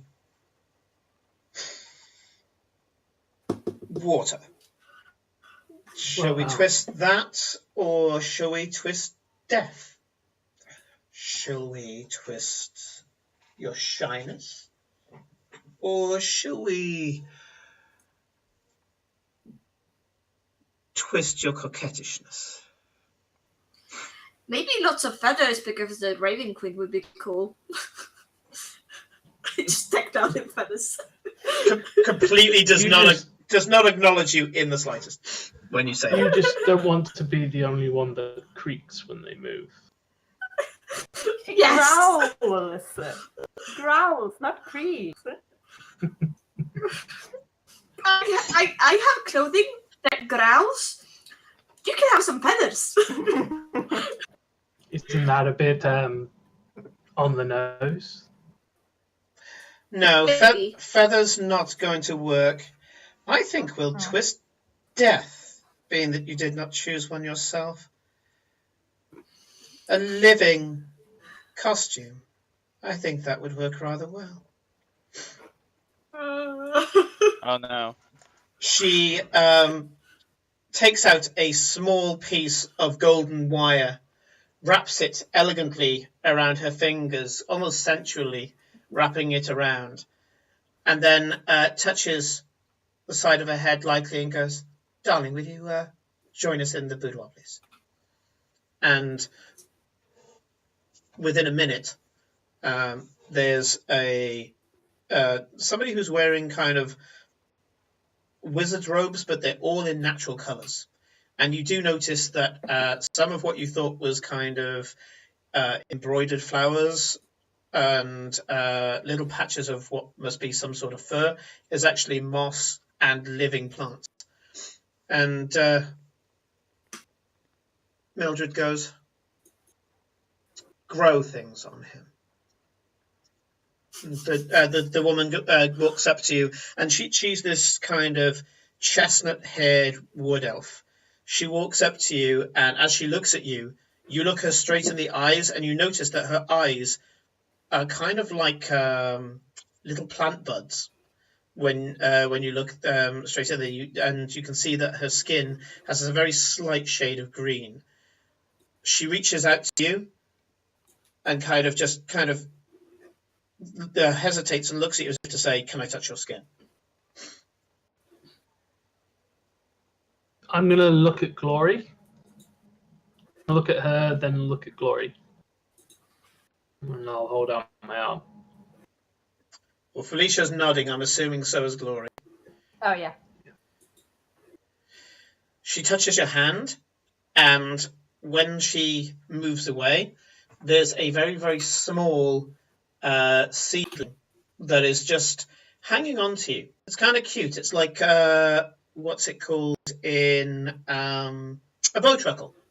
It's like a little bow truckle holding onto your wrist.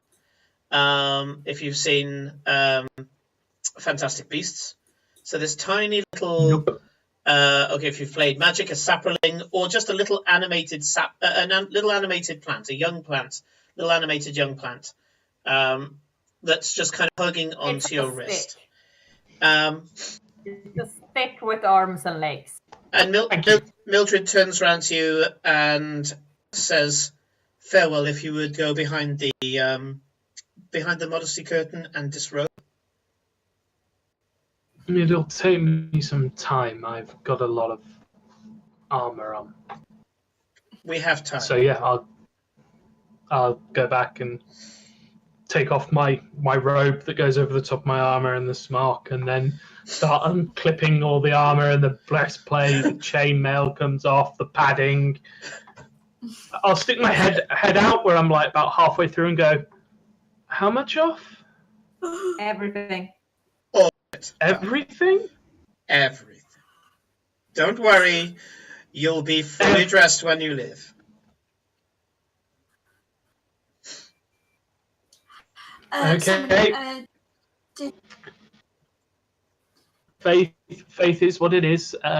Yeah. So everything comes off. Sure. It's not coming back out of the bodysy screen, by the way, but everything's come back off. Okay, so you're stood there feeling a bit of an idiot, completely starkers, wearing only a small plant. The sentences you get to say in D&D. This is why I play D&D. The sentences you get to say, and you're feeling a little self-conscious when you hear from the other side of the screen, "Are you indecent, darling?" Wait, you cut out there, Simon. Are you indecent, darling? That is a word for it. Fantastic. Now, and you watch as this druid, as is clearly what she is, suddenly goes, "Sura," and this small plant that's around your wrist erupts up your arm and starts to become what is effectively kind of a bioorganic plant armor. It runs up your arm to start off with, wrapping vines and leaves, and moss starts to grow in between the parts that it doesn't fit. It goes up you start kind of freaking out a little bit as it comes up towards your neck, as anybody would do, because this grows fast. And you're there, like, kind of pulling your head away as if it would do something, and you notice that it stops neatly at the collar, and then shoots down your body. And I don't know how ticklish Farewell is, but this is a bunch of soft vines and mosses growing on you at such a rate that it ripples. So they may, if you are ticklish, a little laugh might escape.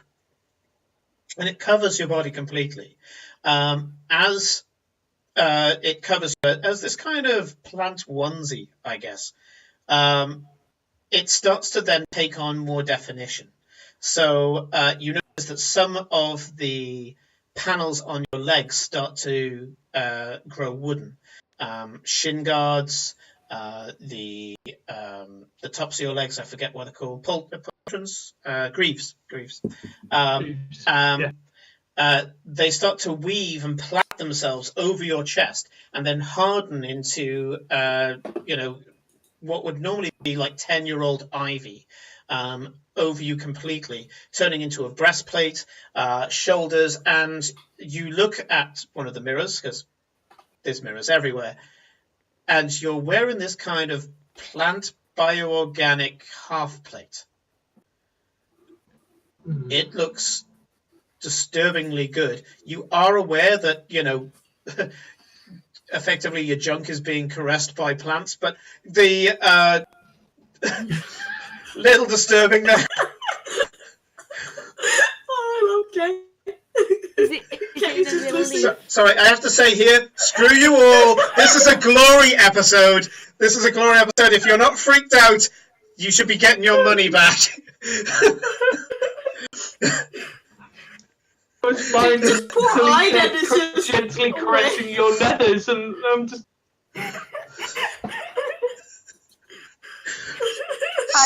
I feel it's everything I've been for. I just feel like maybe some underwear is good in case someone dispels magic and suddenly you're there started. I feel like somewhere out there, Aiden is detecting a disturbance in the Force and just thanks the gods randomly for no reason. But once you get over the fact that, every inch of your skin that is covered by clothes is covered by plant life, it looks good, Farewell.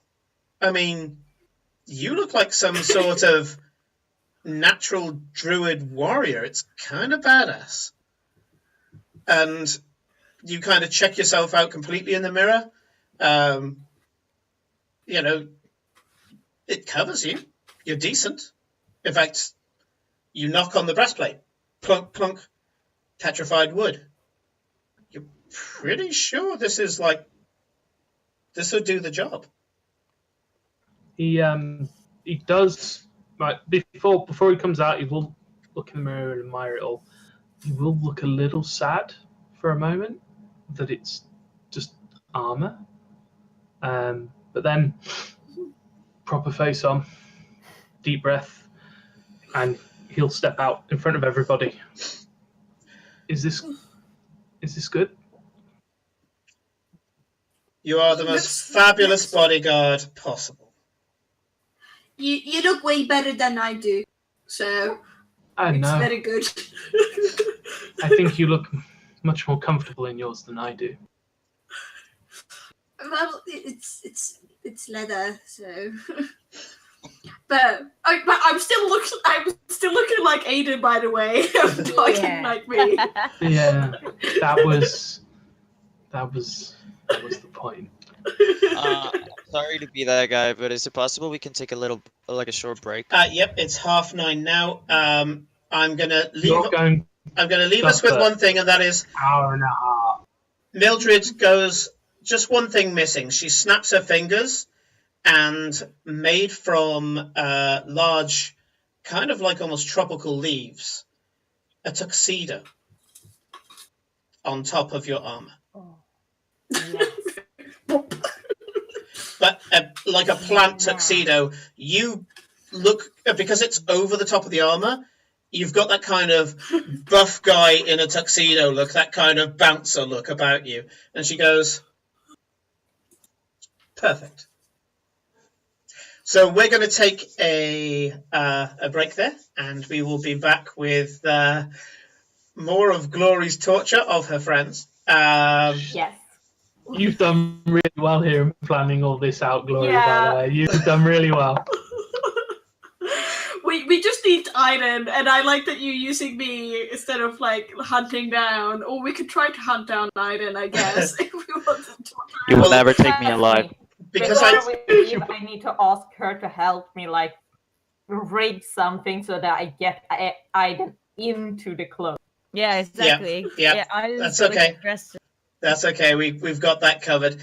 So before we go into the break quickly, Felicia, I'll give you some time on the break to think about this. The costume for Aiden is going to be designed by yourself. Oh fuck! So when we come in, when we come back from the break, Glory will be the one to describe what is going to be made for Aiden. Okay, and we'll talk And about. now don't you wish you were here with the rest of us? Okay, You're already hard at work. So we will see you guys after the short break.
Welcome back, everybody, to the chaos. And so when we left off, we had Farewell, who is rocking a lovely natural armored look, kind of an all-natural bodyguard. You have Cora, who is wearing kind of a fiery dress. In one of the chats that we use behind the scenes, Felicia showed us a fantastic fire dress. We'll have to put that link into the main chat at some point. And Eclipse is wearing an undulating flesh cat suit in something that Mildred has called anti-fashion. It's absolutely terrible. I It's love like it. it's one of the. I'm pretty sure it's like one of those things that's just like shapes that we put on models on the runway. I don't know, for like a laugh or something. It's to bracket the concept. So you're wearing effectively, I guess, the catsuit version, and I didn't choose that because you're a tabaxi, but it is the only description for it. The catsuit version, I guess, of the Monster Book of Monsters from Harry Potter. It kind of writhes, Oh my god. and occasionally kind of snarls. So you're wearing, as I say, anti-fashion, and now you're standing using your hat of disguise. You're standing looking like Aiden as a team of stylists and seamstresses taking in his dimensions and his skin tones and his hair and all the rest of it, and they're waiting with bated breath for Glory's input as to what they should make for our poor absent Aiden.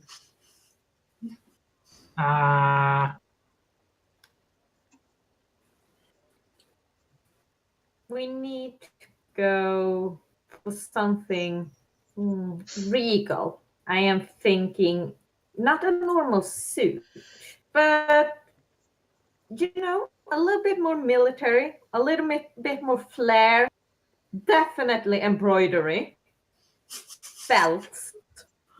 Yep, you're getting gasps and exclamations coming from when you say embroidery. Suddenly, someone goes, "Oh!" It's so taken by your artistic vision. Poor. I don't know. I don't know. I quite like this. Well, I like where this is going. Pants, a little baggy, going into slim-fitting boots.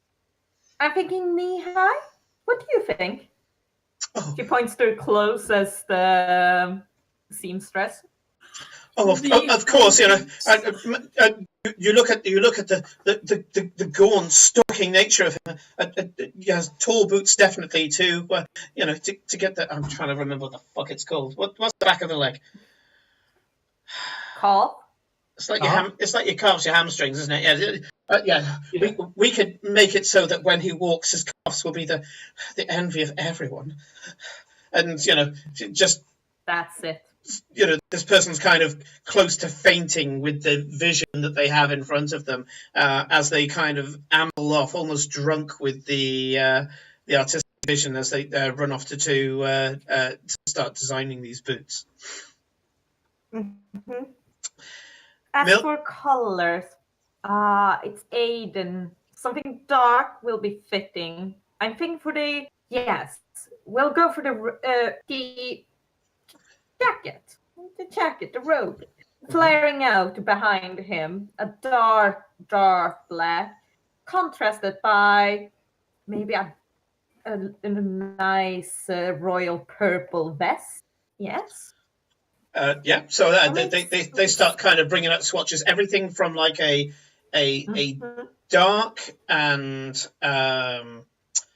slightly two-toned lilac, all the way through to a rich and almost imperial purple. Yeah, I'm leaning more towards the grayish purple there because it's Aiden. I want it to be a little bit smoky. Yeah. Yep. All of a sudden, 3 different ones come out, but then 2 of them get put away as they start using prestidigitation and putting like these smoke kind of distressing into the swatches until one of them passes muster and you end up pointing one out. Yes. Okay.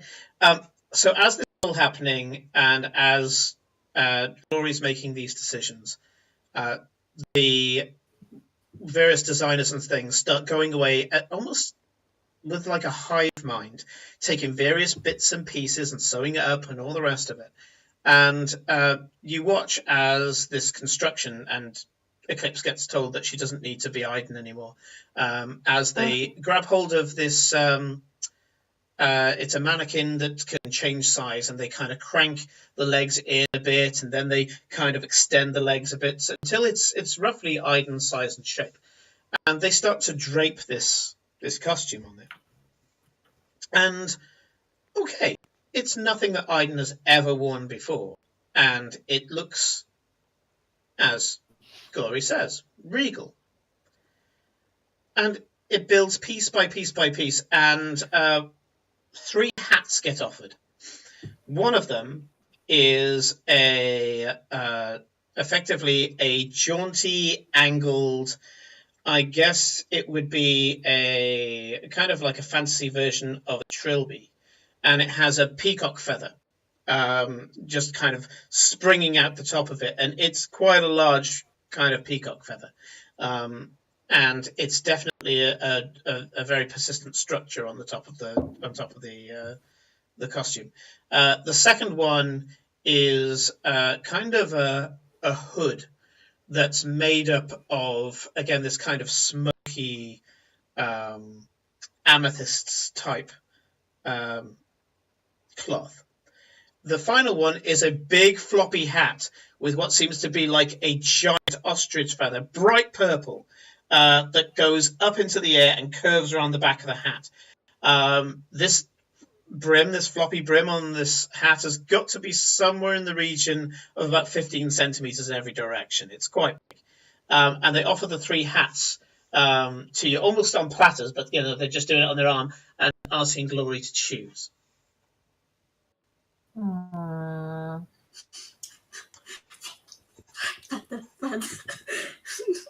Yes, let's go for the feather. The floppy hat with the big ostrich feather, or the trilby with the large peacock feather? Ooh. I would recommend the ostrich one. I think that's more our friend.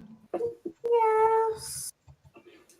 The one that's a little inside, yeah? That could work. Yeah, It brings it together. Yeah, I think he'd like that. It'd suit him. Yeah. Okay. This is a good choice. They place the hat onto the head of the mannequin, and Mildred reaches inside her dress and pulls out with a flourish a small wand.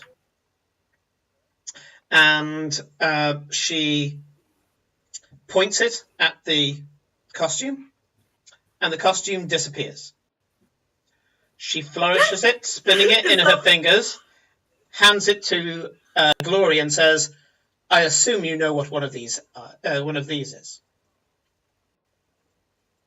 And this is why you're my favorite. She gives you the wand, and she says, "You know how powerful they are. I have but 3. If you do not return it to me, you will be charged. Even a friend." Of course. Understandable. Glory, should we ask him first before you're going to do whatever you're going to do?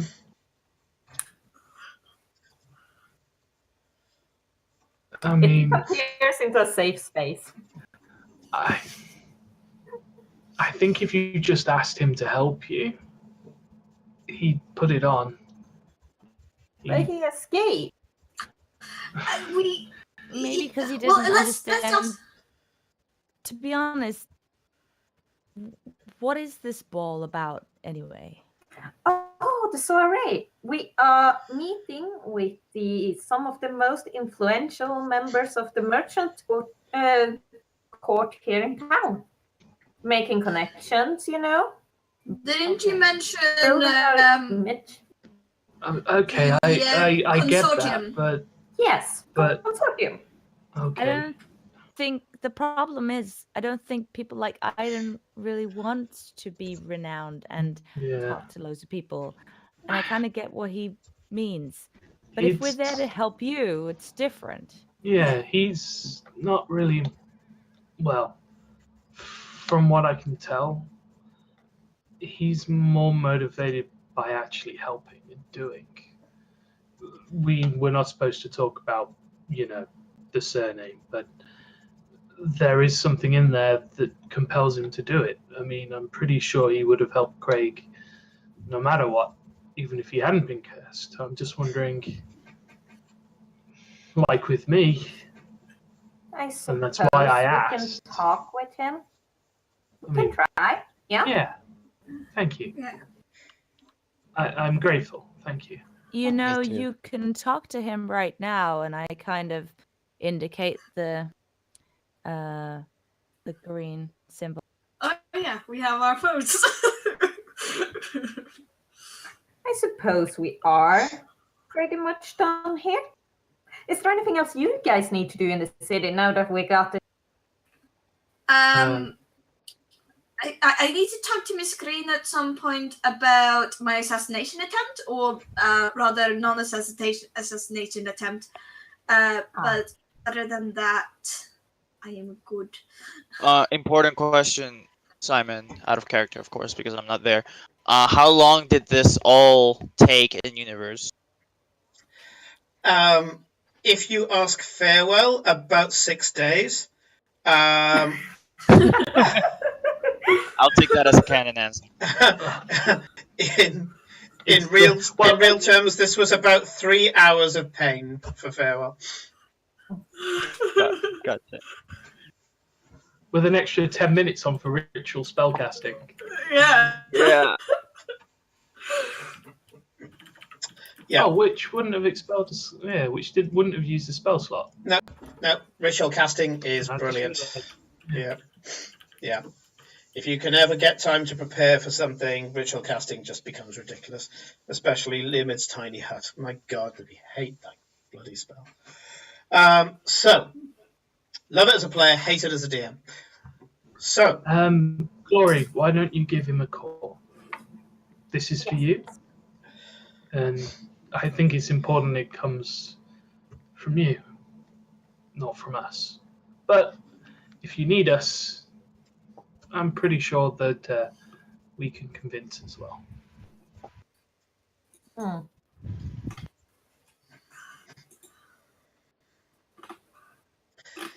right. Yes. So we start packing up, I guess, and when we're heading out, I will touch the symbol. Sure. And you touch it and you think of Aiden, and yes, there's this weird popping sensation in your ears. Aiden, there's a strange kind of, like, there's a kind of pressure in your eardrums, like you want to pop your ears, you want to kind of yawn or whatever it All takes. right. And you know this is someone trying to connect with you. By the way, important note before this. After I did what I did last session, which is like donate the money to the Church of the Raven Queen. Yeah. I went out, got a cheap bottle of wine. So I don't know how much that will cost, like, because I want to take out the thing. Let's say a cheap bottle of wine. So a bottle of wine is about a silver, so a cheap bottle of wine is probably like 3 copper. And this is like the most acidic, IBS causing red wine that you can find. That's nasty stuff. Tastes like shit, and I'm still drinking it. It's like battery acid. Yeah. Yeah, but anyways, After I got my cheap bottle of wine and I donated money to the Raven Queen, I've been actually so fucking happy that I managed to avoid Glory that I've been walking around Freetown humming to myself,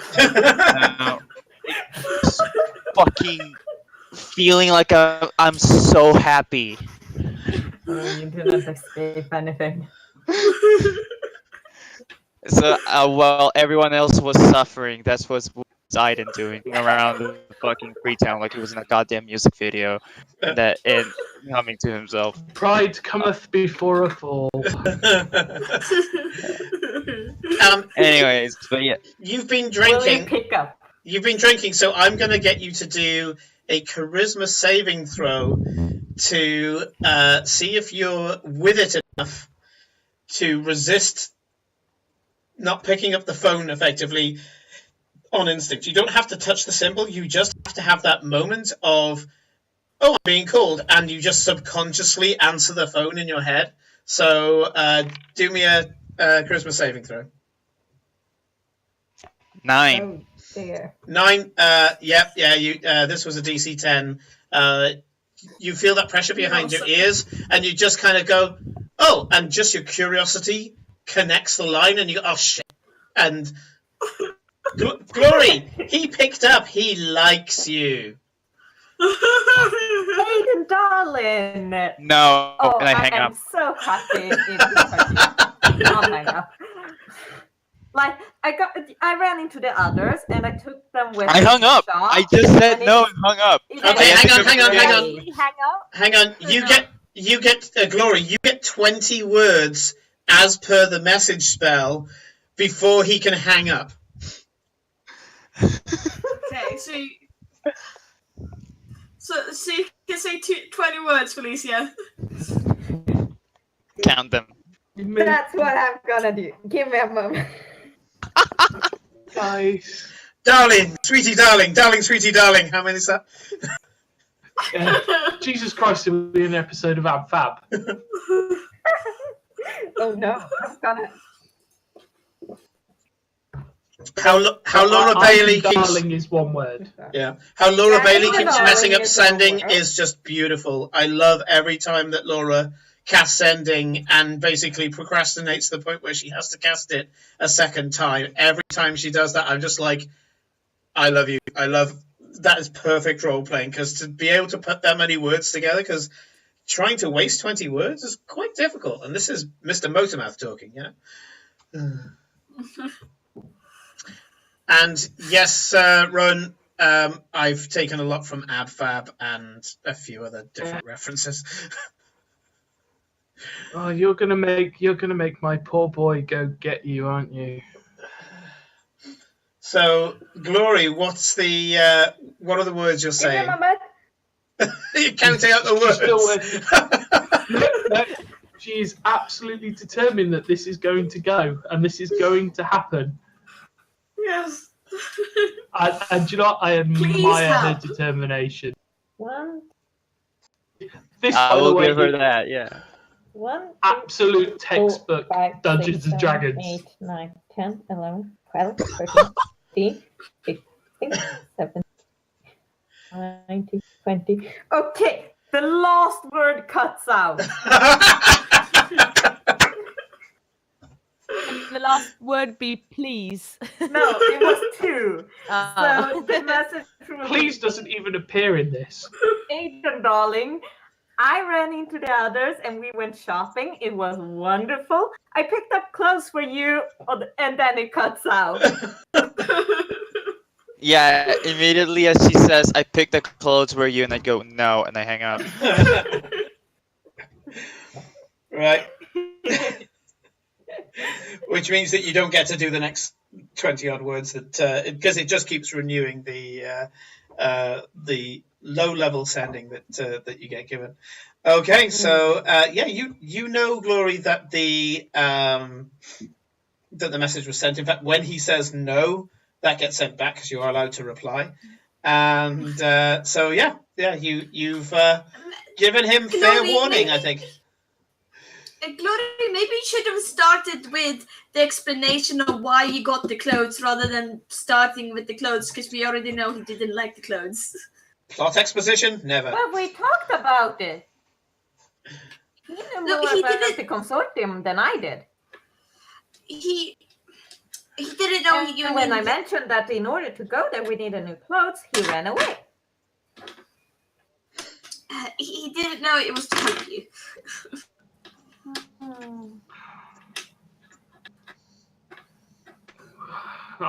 Should we go find him? I don't think he wants to be found. Good point. I'll make try his way back calling to the him and see if bar. he can. Yeah. No, So I think I'll that's a good idea, Eclipse. You why don't you give him a call? You tend to. Dolores slightly this- pouting because she can't understand, why wouldn't clothes be fun? By the way, when is this thing happening? Oh, it was 2 days after. So tomorrow night. Tomorrow night. Okay. Okay. Which is why we stuff had now, to though, pick right? them up today. So I'll call Aiden now. So can you see that it's me calling him, or is it just like a random call? Like the fucking Skype or Discord Eclipse is calling. Doesn't it just go into your head? Isn't it like a telepathic thing? Aiden, do a insight check, please.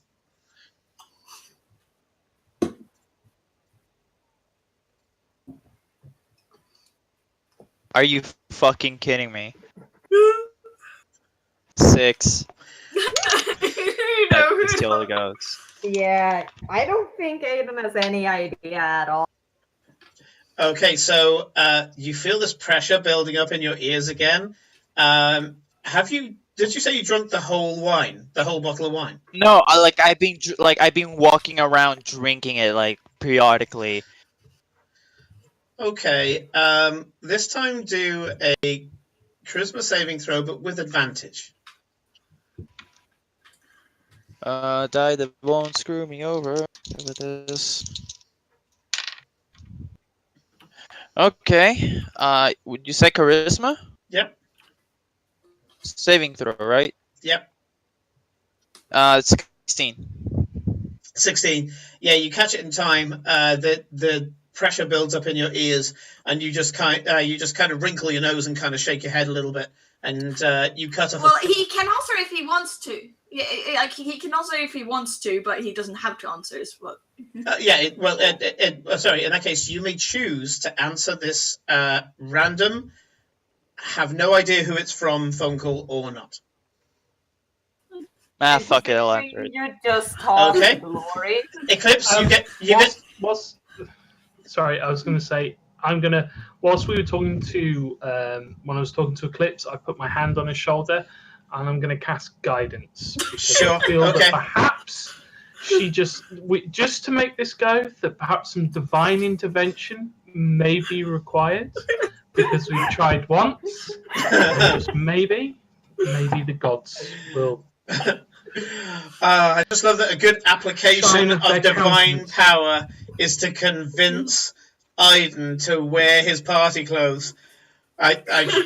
Somewhere out there, my brother is feeling justified because we almost had to wrestle him to get him into his Sunday best. So somewhere out there, he feels validated. I never said we were good people. We were just people. So, Eclipse, you have 20 words before Aiden gets to choose whether or not he hangs up on you. Hello, Aiden. Are you right? What do you want? Yeah. You can answer at any time, Aiden. This does allow for rolling communication. You don't have to wait every 20 words to reply. That's fair. Fine. What do you want? Well, we've just been through a torture session of getting some kind.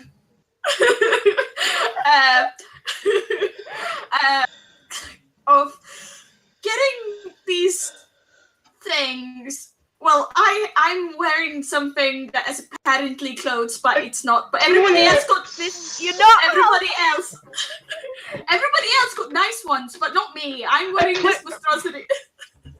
By the way, Surely that message Simon. is cut out by that point. No, Simon, I wanna say, when Clip starts describing what the fuck happened, I just I find like some place to sit down and I just start sipping wine while I'm listening to it. Oh. I am dear. appealing to Ivan's sense here. I am appealing to his. I'm building sympathy. Is what I'm doing. A strange kind of alternative psychology, reverse psychology blend. Okay. I'm gonna Oh. go up to Cora? her lips. I'm Cora gonna get is- right into her face, and I'm gonna go. Simple. Just ask him to come here because we need his help. It's really serious. Don't mention the clothes. Cora is just gonna Don't grab her mention that. thing and start talking to And Ivan. don't mention anything else. Just ask him to come help us. Aiden, a second pressure appears in your ears. Well, It turns out someone wants the conference call.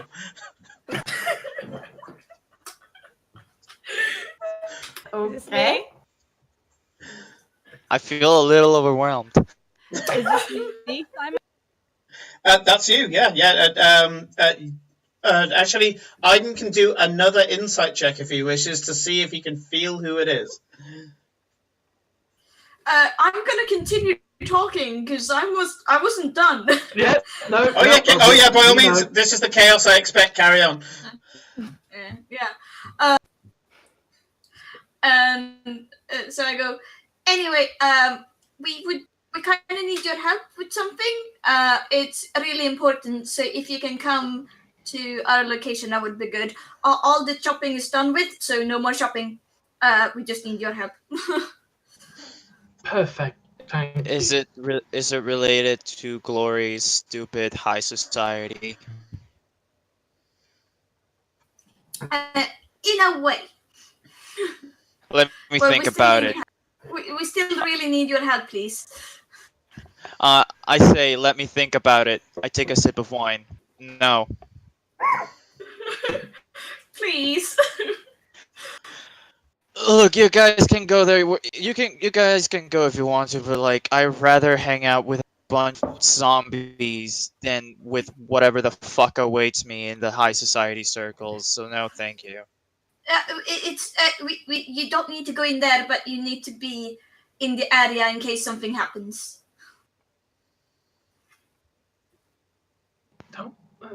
No, I hang up. As you do so, there's the pressure that I mentioned is still in your ears. Do a insight check.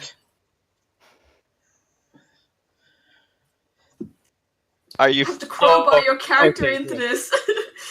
I almost thought that was another 2. Oh Jesus. That's a 16.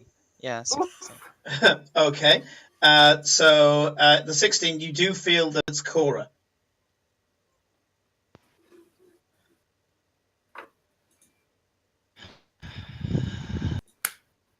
I don't bother answering because I know it's about the same thing. So I just say, well, Oh, fuck it. denied. Poor Cora. It's alright. Cora's like, right. Okay, so that worked. I just go back to Um, humming to myself. I'm gonna get changed back into my normal stuff. Oh, by the way, farewell. Yeah. Oh, okay. Oh yeah, she's just clicked her fingers, and yeah, her dress has just started roiling. I've just remembered the word that I wanted to use for the whole bloody session, but only just remembered now. There's this roiling of her dress as this crystalline lava starts just tearing around her body. And there's an uncomfortable heat that goes towards you. But notice it doesn't hurt you. And don't worry, your foliage isn't burning away. I'm about halfway through casting Create Water before I realise that I'm not on fire. And oh wow, Kind of cool, huh? yeah. She I can- does know what she's doing with those. Hmm. I Anyway. mean, I would have preferred a lot more asking and a lot less grabbing, but Oh, what? yeah. Well, Like, it's It's kind of how different. it Yeah. is. No, it's different for you. Don't like touching. Yeah, there's a whole story, and I will bore you later with it. Okay. How do I get out of this? Maybe behind the curtain. Yeah, well, I'm Have you tried asking you it? are my is living very after close all. friend, but we're not that Cheers. intimate. Anybody got any sniffers? Stay. Oh, wait. I can put the George hat of running back disguise on you. behind the modesty thing and getting changed. You are very lucky. You are my very, very good friend. I know. I would very much like to get into something a little bit more practical for me, please.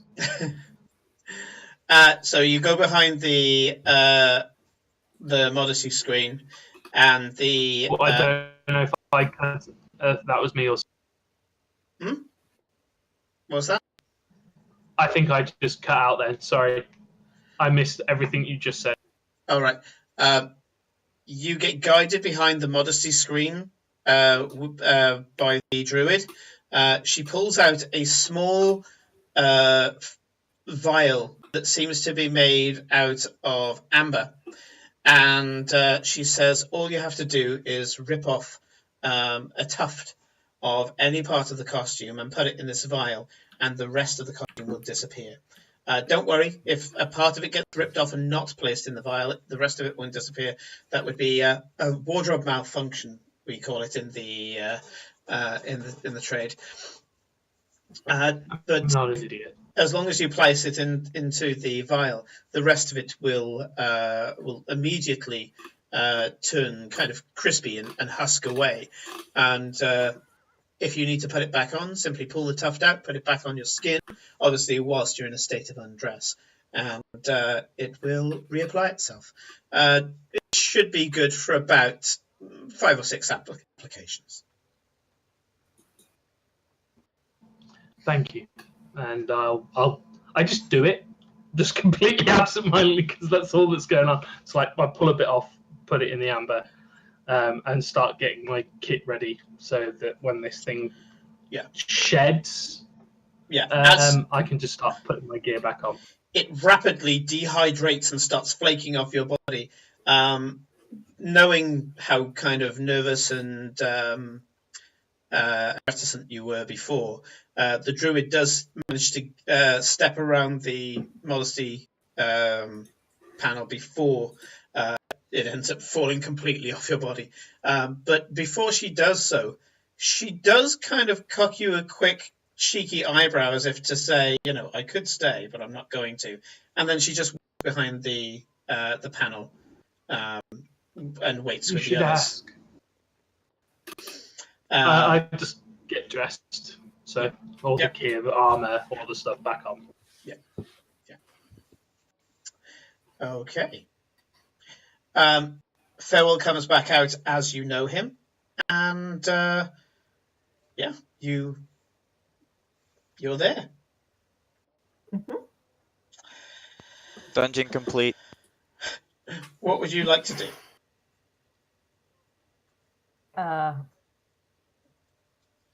Well, I got majority of the stream, so what do you guys want to do? Track down Aiden. That's what Clip's gonna do anyway. Try to find him and convince him to come and join us, damn it, so you don't have to sit out on another set. Well, no, I've got something for Aiden if he doesn't. But I mean, are you going to track down the poor boy, or Mhm. Cora's not. Cora's Nah. thinking. What Eclipse is time gonna is it do. actually? I can't even remember what time of day or what day. Or... We're like midday or something. I'm guessing we're approaching dinner. Yeah. Yeah, So Cora's probably it's thinking. with all the faffing, you are getting to about dinner time. Yeah. Yeah. I am. That was a lot. Should we eat? Oh shit! I better get my book. So I scurry over and I grab my book and my pen. Yep. I need to go to the bank before it closes, but I can do that on my own if you guys want to head off, and I'll meet you back at the inn. I won't be too long. Okay. Yeah, I just need to take a small detour as well, and then I'll meet you back at the inn as well. Okay. I will. I will say, remember the Glory, detour for next session. Okay. Yeah. Okay. I will. What was I that will about say, next? Glory. Thank you. I know it probably wasn't easy for you to set all this up, and thank you for asking for help. I appreciate it. Okay. And I'm just going to walk off. I'm not even going to let it finish. I'm just going to walk because I know that was not good ground. Okay. So Eclipse, your stop we're going to do next session. Well, because, I'm looking for item. okay, sure. I'm going to give. That's my detour. Yep, That's sure. looking for item. Right. So what I'm going to do is I'm going to move the camera to Aiden himself. I'll get rid of Hello. Glory's. Loveliness off screen for now. Yeah, just for a bit, and we're going to go back to Freetown, where well, it's just outside of Freetown actually, where Aiden currently is. Okay, and you find yourself just watching life go by in Austin, and Yeah. there's lots of sounds that you hear every day, but kind of in your now slightly mellowed wine haze, you manage to pick out something that that you didn't normally hear, that you haven't normally heard, and you follow it, just kind of again in that weird passive, I don't know, that kind of weird drunken state where you just find yourself focusing on random crap. Anybody who's had that kind of weird pensive moment of drunkenness, or maybe they just haven't drunk as much wine as I have, and suddenly you become just, I don't know, that you just notice certain things better and you're oblivious to other things, and you find yourself locking on to a tall, scarred-faced, mustachioed guy in armor. And when I say mustachioed, he's got this silver almost Kitchener moustache, if you know what a Kitchener moustache is. It's the kind of big, kind of curly one.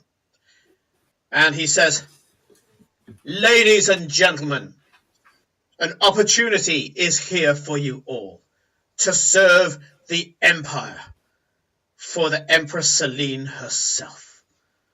It's opportunity in the community. You may join the Duke's regiment as he sets forward to purge our mighty empire of the canker, the sore, the taint of Lord Rossum.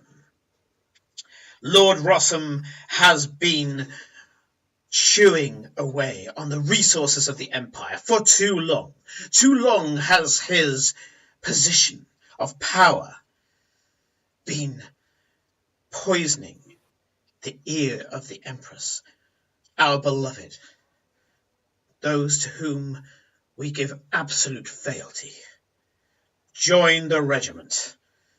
Join and become one with the adventure. Join the Duke himself, paid for by his own pocket,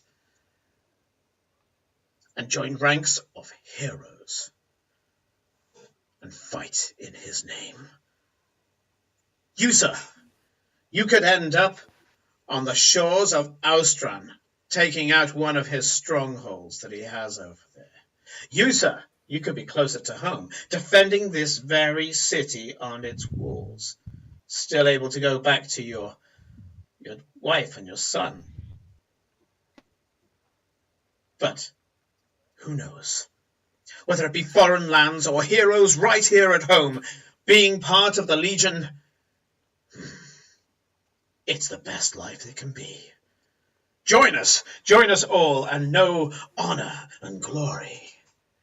You can see that most people are completely ignoring this guy. Some kids are starting to look at this guy. I mean, his armor's polished to the nines. He's got medals hanging off him. He's got the brocaded rope that goes over one arm and goes down into what seems to be some sort of lanyard. He has the pennant behind him, this huge standard with the Duke's coat of arms on it. And, he's got a sword at his belt. And the kids are looking impressed. However, you've got mothers coming up to them and going, "Oh, don't listen to him. Come with me." But Mom, I want to be. And you can see that the mothers are pulling away the sons as they're starting to get starry-eyed. Well, actually, sons and daughters, as they get starry-eyed at this man that's cutting quite an impressive figure. I mean, he's clean. He's clearly well fed. He's and he seems to not follow this weariness that's part of the city. I told you before, the city is a city that doesn't sleep, but not for the right reasons. This has hit a very gritty part of a magical industrial age. And most of the people who are workers, laborers, they're normally bent-backed, very, very tired, trudging their way either to work or from work, either from not enough sleep or very long shifts. And seeing this guy who's clearly full of beans, he's standing up straight. He's cutting a much more impressive figure than the average schmo in the street. Obviously, there are people of the merchant class and the artisan class who are walking by and kind of just nodding their heads as if to go, God, they're still doing that crap. But there are some people who are looking, as I say, some of the downtrodden workers, some of the younger ones in particular, are looking and going, can't be that bad, can it? Can it be worse than this? And you watch as one guy breaks from the ranks and walks up to him and says, I'm told that you get to keep the armor, not the badges, but the armor and the blade when you finished. Quite so, sir, quite so. Once you're a man of the Empire, proven, a full citizen with honors, you can defend us at any time, starting with your very own home. He pulls out the blade, shing, razor sharp, perfectly clean, oiled to the length, and he holds it in front of the guy, almost reflecting the guy's face in one of the facets of the blade, and he goes, once you have this, no man in the Empire will separate it from you. It is something that you've earned, sir. This is your honor blade. This is the blade that we give you as your rights within the Empire, as a decree from the Empress herself. You can carry it anywhere, bear it anywhere, and anyone who defies you is defying the Empress and will be shouted down by any magistrate or any guard in the land, sir. You will be a bearer of arms, a defender of the realm, even, and he says it really loud so the entire street can hear, even once you finish your tour. So, sir, you cannot tell me that you're not tempted. And the guy goes, they've been making cuts at the factory. Pay cuts, hour cuts, just, it's getting too much. I'll try to find a job elsewhere, but I'm just so tired all the time, sir. Ah, well, that's the problem, you see, lad. You have no appreciation these days from certain elements, even within a city as grand as this. Whereas here, sir, we appreciate you, and we keep you strong. Does it make sense, sir, to keep your army weak? I say it does not. You are well slept, you are well fed, and ready for battle at all times. Well trained, too. You sign up, lad. 4 years of your time. That's all we'll need. 4 years of your time, and I guarantee you'll be staying for the career. But if you do not, then you'll be coming back and able to, well, you'll be able to defend yourself and go forth as a mercenary, but with honor. None of these dodgy sellswords. You'll be able to go on and show your medals with pride and defend all sorts of dignitaries and ships and all sorts after that. It's a qualification in and of itself, lad. You cannot say you're not tempted. Tell me, call me a liar. The guy goes, well, I guess. And out of the crowd, just bolting out of the crowd, is a woman roughly the same age as the lads, and she goes, John, no, we'll find a way, John. Come on, this is suicide. And he's like, oh, not suicide, sir. You stand in the lines, you survive in the lines. And the guy, this guy seems to be like a full believer as he's saying it. And he goes, look, Janie, there's no way to be able to do this. It's only 4 years. What's 4 years? She goes, 4 years not seeing your bloody sons grow up is what it is. And you can see that they start arguing about it all. And he goes, look, afterwards I'll be able to do what I want. And he's just like, oh, quite so, lad, quite so. And full respect to the girl, she shoots this sergeant a glare, and he shuts up. The sergeant turns around and scans the crowd. Most of them are these, as I say, these kind of trudging workers. But he does spot you, Iden. He points to you, and because you've got your blade at your side, as you always do, he goes, Yeah, holding on. He goes, look at that man over there. Do you see him? And at this point, he's lowering his voice slightly, so I am going to ask you to do a perception check to hear the rest of the sentence. Please be good. We believe in you. Fucking hate you guys.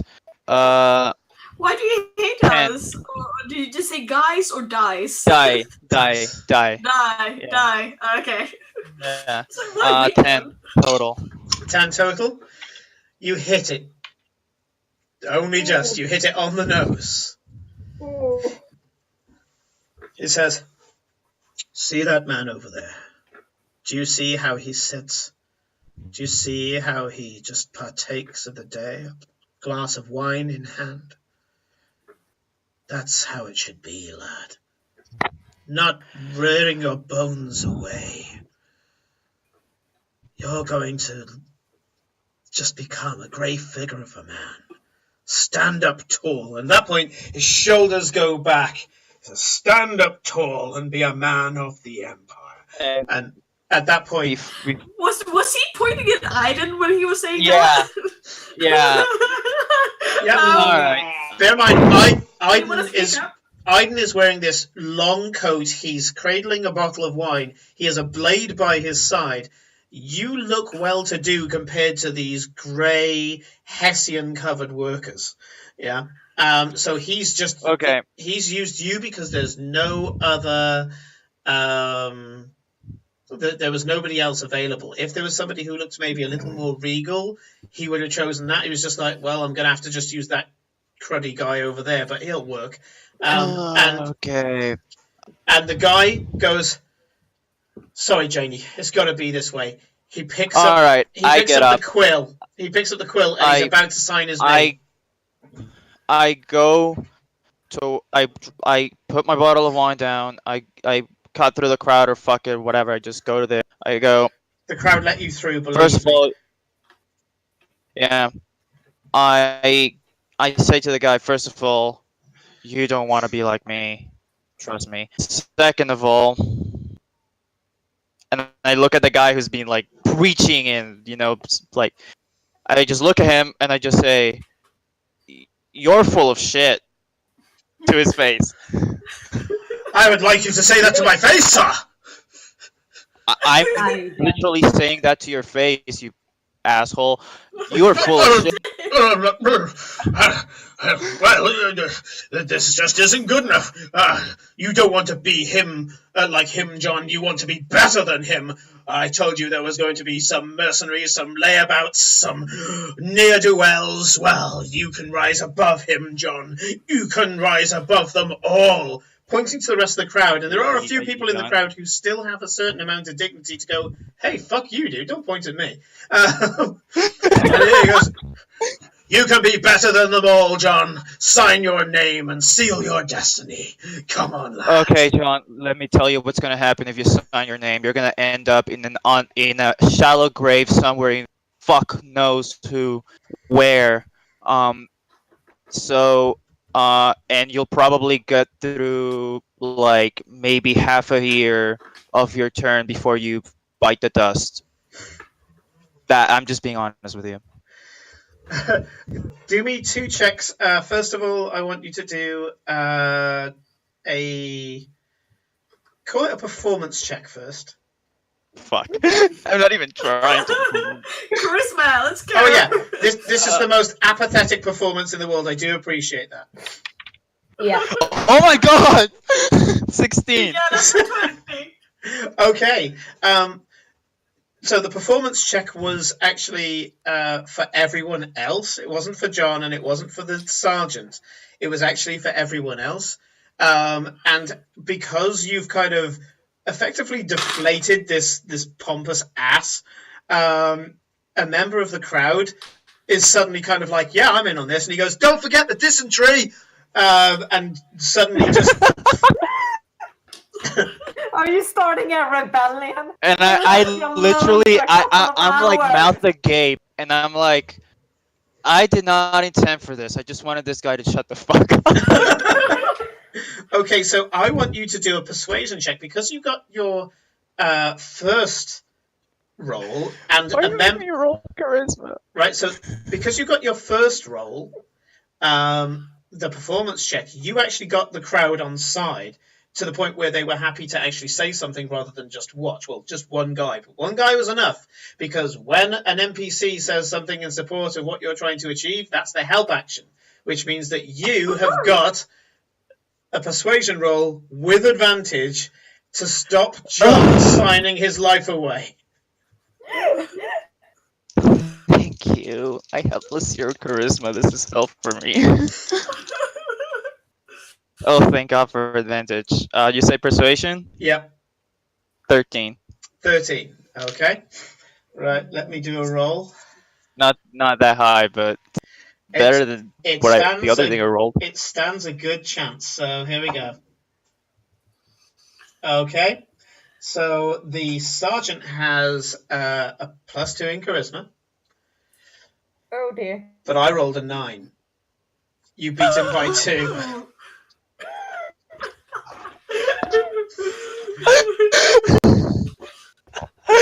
Aiden, what the fuck are you doing? I don't know! Yeah, okay, see, coming shopping with us doesn't seem so fucking bad now, does it? I just wanted this guy to shut up! John puts his quill closer and closer to the paper and then just sets the quill down on top of it. Goes, "Thank you, sir, but I'll find a way." He turns around and with a very, very relieved looking Janie walks off into the crowd. I'm going to do a quick roll for the crowd. Oh boy. Mob. Yes. Lynch him. So basically, it was going to be weird to try and gauge what their reaction is going to be on a D20. So I gave it some scales. So what I rolled, the crowd goes completely silent and stare at you and the sergeant in a pregnant silence to figure out what the hell, well, they're just waiting to see what happens next. Okay, now this is the dice doing all of this, not me. I threw something together just in case you didn't come back. So I'm going to roll it again. So I rolled for the crowd. This is the sergeant's temper. Okay. Slim. Stop. The sergeant, beetroot-faced. Yeah. So for those who know who Windsor Davis is, lovely boy, who is a very much he was a Welshman who used to play a lot of sergeant majors. He played sergeant majors in the Carry On films. He was brilliant for this look. He used to have white hair, white moustache, but then he could go bright red, and it made the hair look whiter. It was crazy. This is what's happening though. This beetroot-faced, barrel-chested, broad-shouldered, but some of it is accentuated down to the armor. As he looks at you, and you can see the veins just bulging in his face. He puts his hand, because he put his sword back in the scabbard. He puts his hand on the scabbard of his sword, as if he's about to pull it out, and then just snaps to attention as his training takes over. And he says, "One destiny failed, one destiny lost. Who else will step up to the mark? You, sir, you are not welcome in my presence. No one, sir. You're not welcome in my presence. Please leave." Okay. Yeah, I just turned to the crowd. This guy's full of shit. Don't use me as an example. I need a drink, and I leave. Street mic drop. Yeah, and you just walk through the crowd, and the crowd are there kind of still watching to see if something happens. You hear footsteps. You get about 30 foot away, and you hear footsteps as people are dispersing quietly now that the drama has happened. And you do notice that by the time you get to the edge of the street, he's starting to pour on the bluster again. But you feel like you may have just saved somebody from a poor life decision. I just downed the entire whatever's left of the bottle of wine. Just.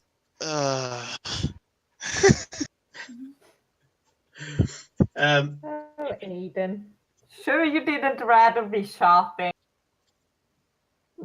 As you walk further down the street, I need to just check NPC log. We've got 3 minutes left.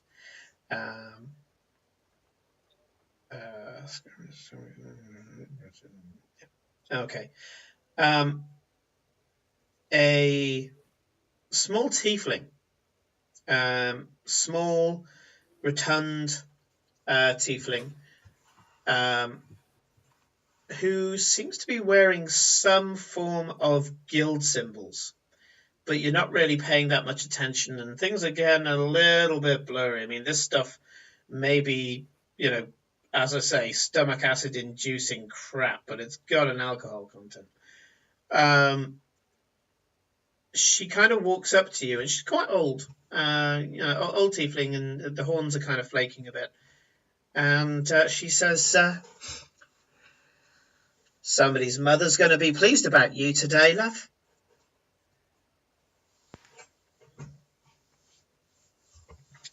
You saved her boy's life.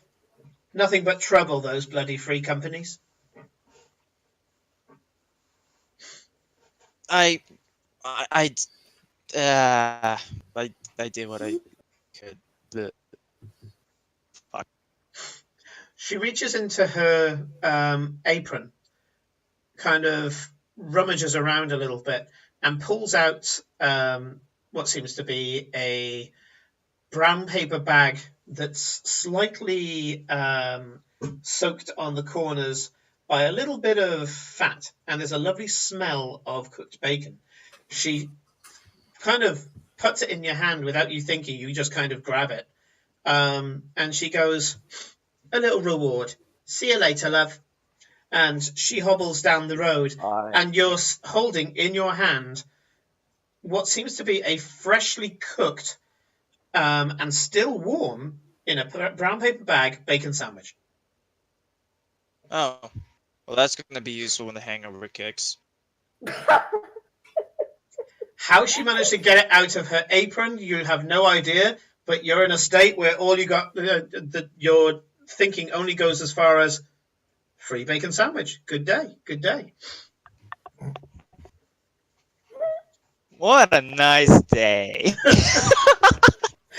I pissed off a soldier and I hung up on people and I got a bacon sandwich. This is a good day. And I got drunk.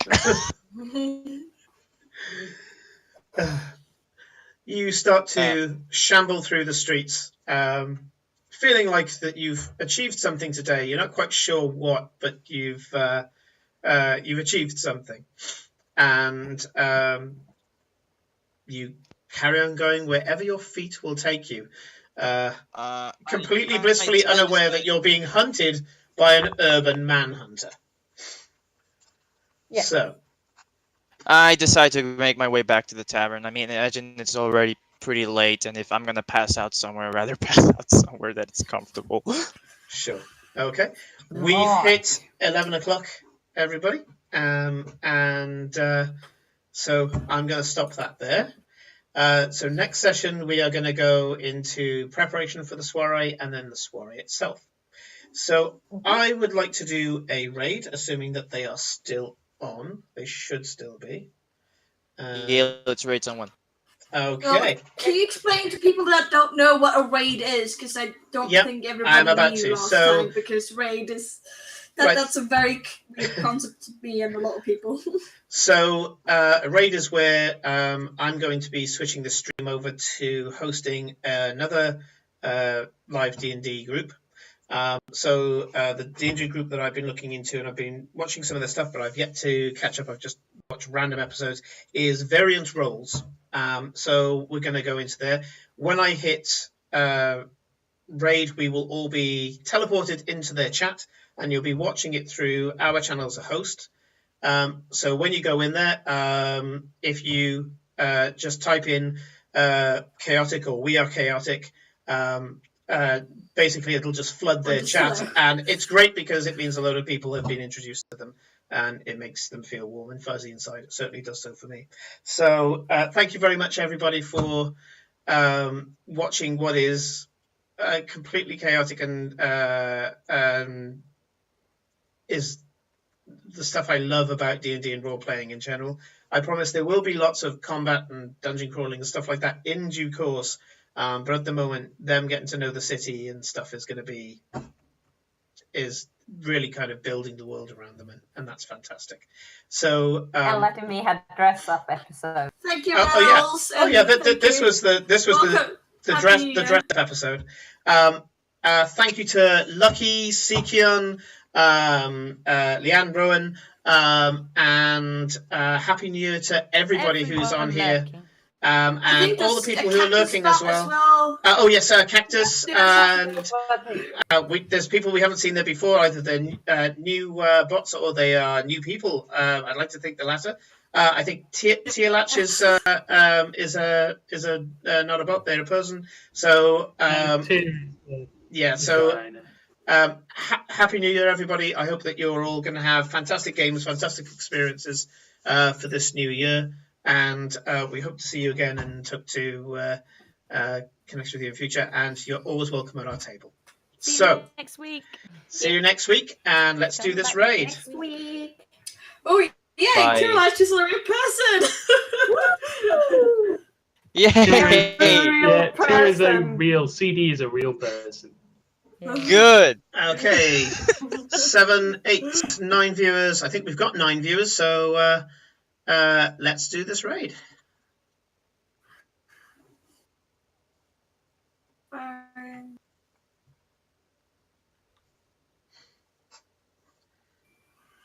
So are we off now?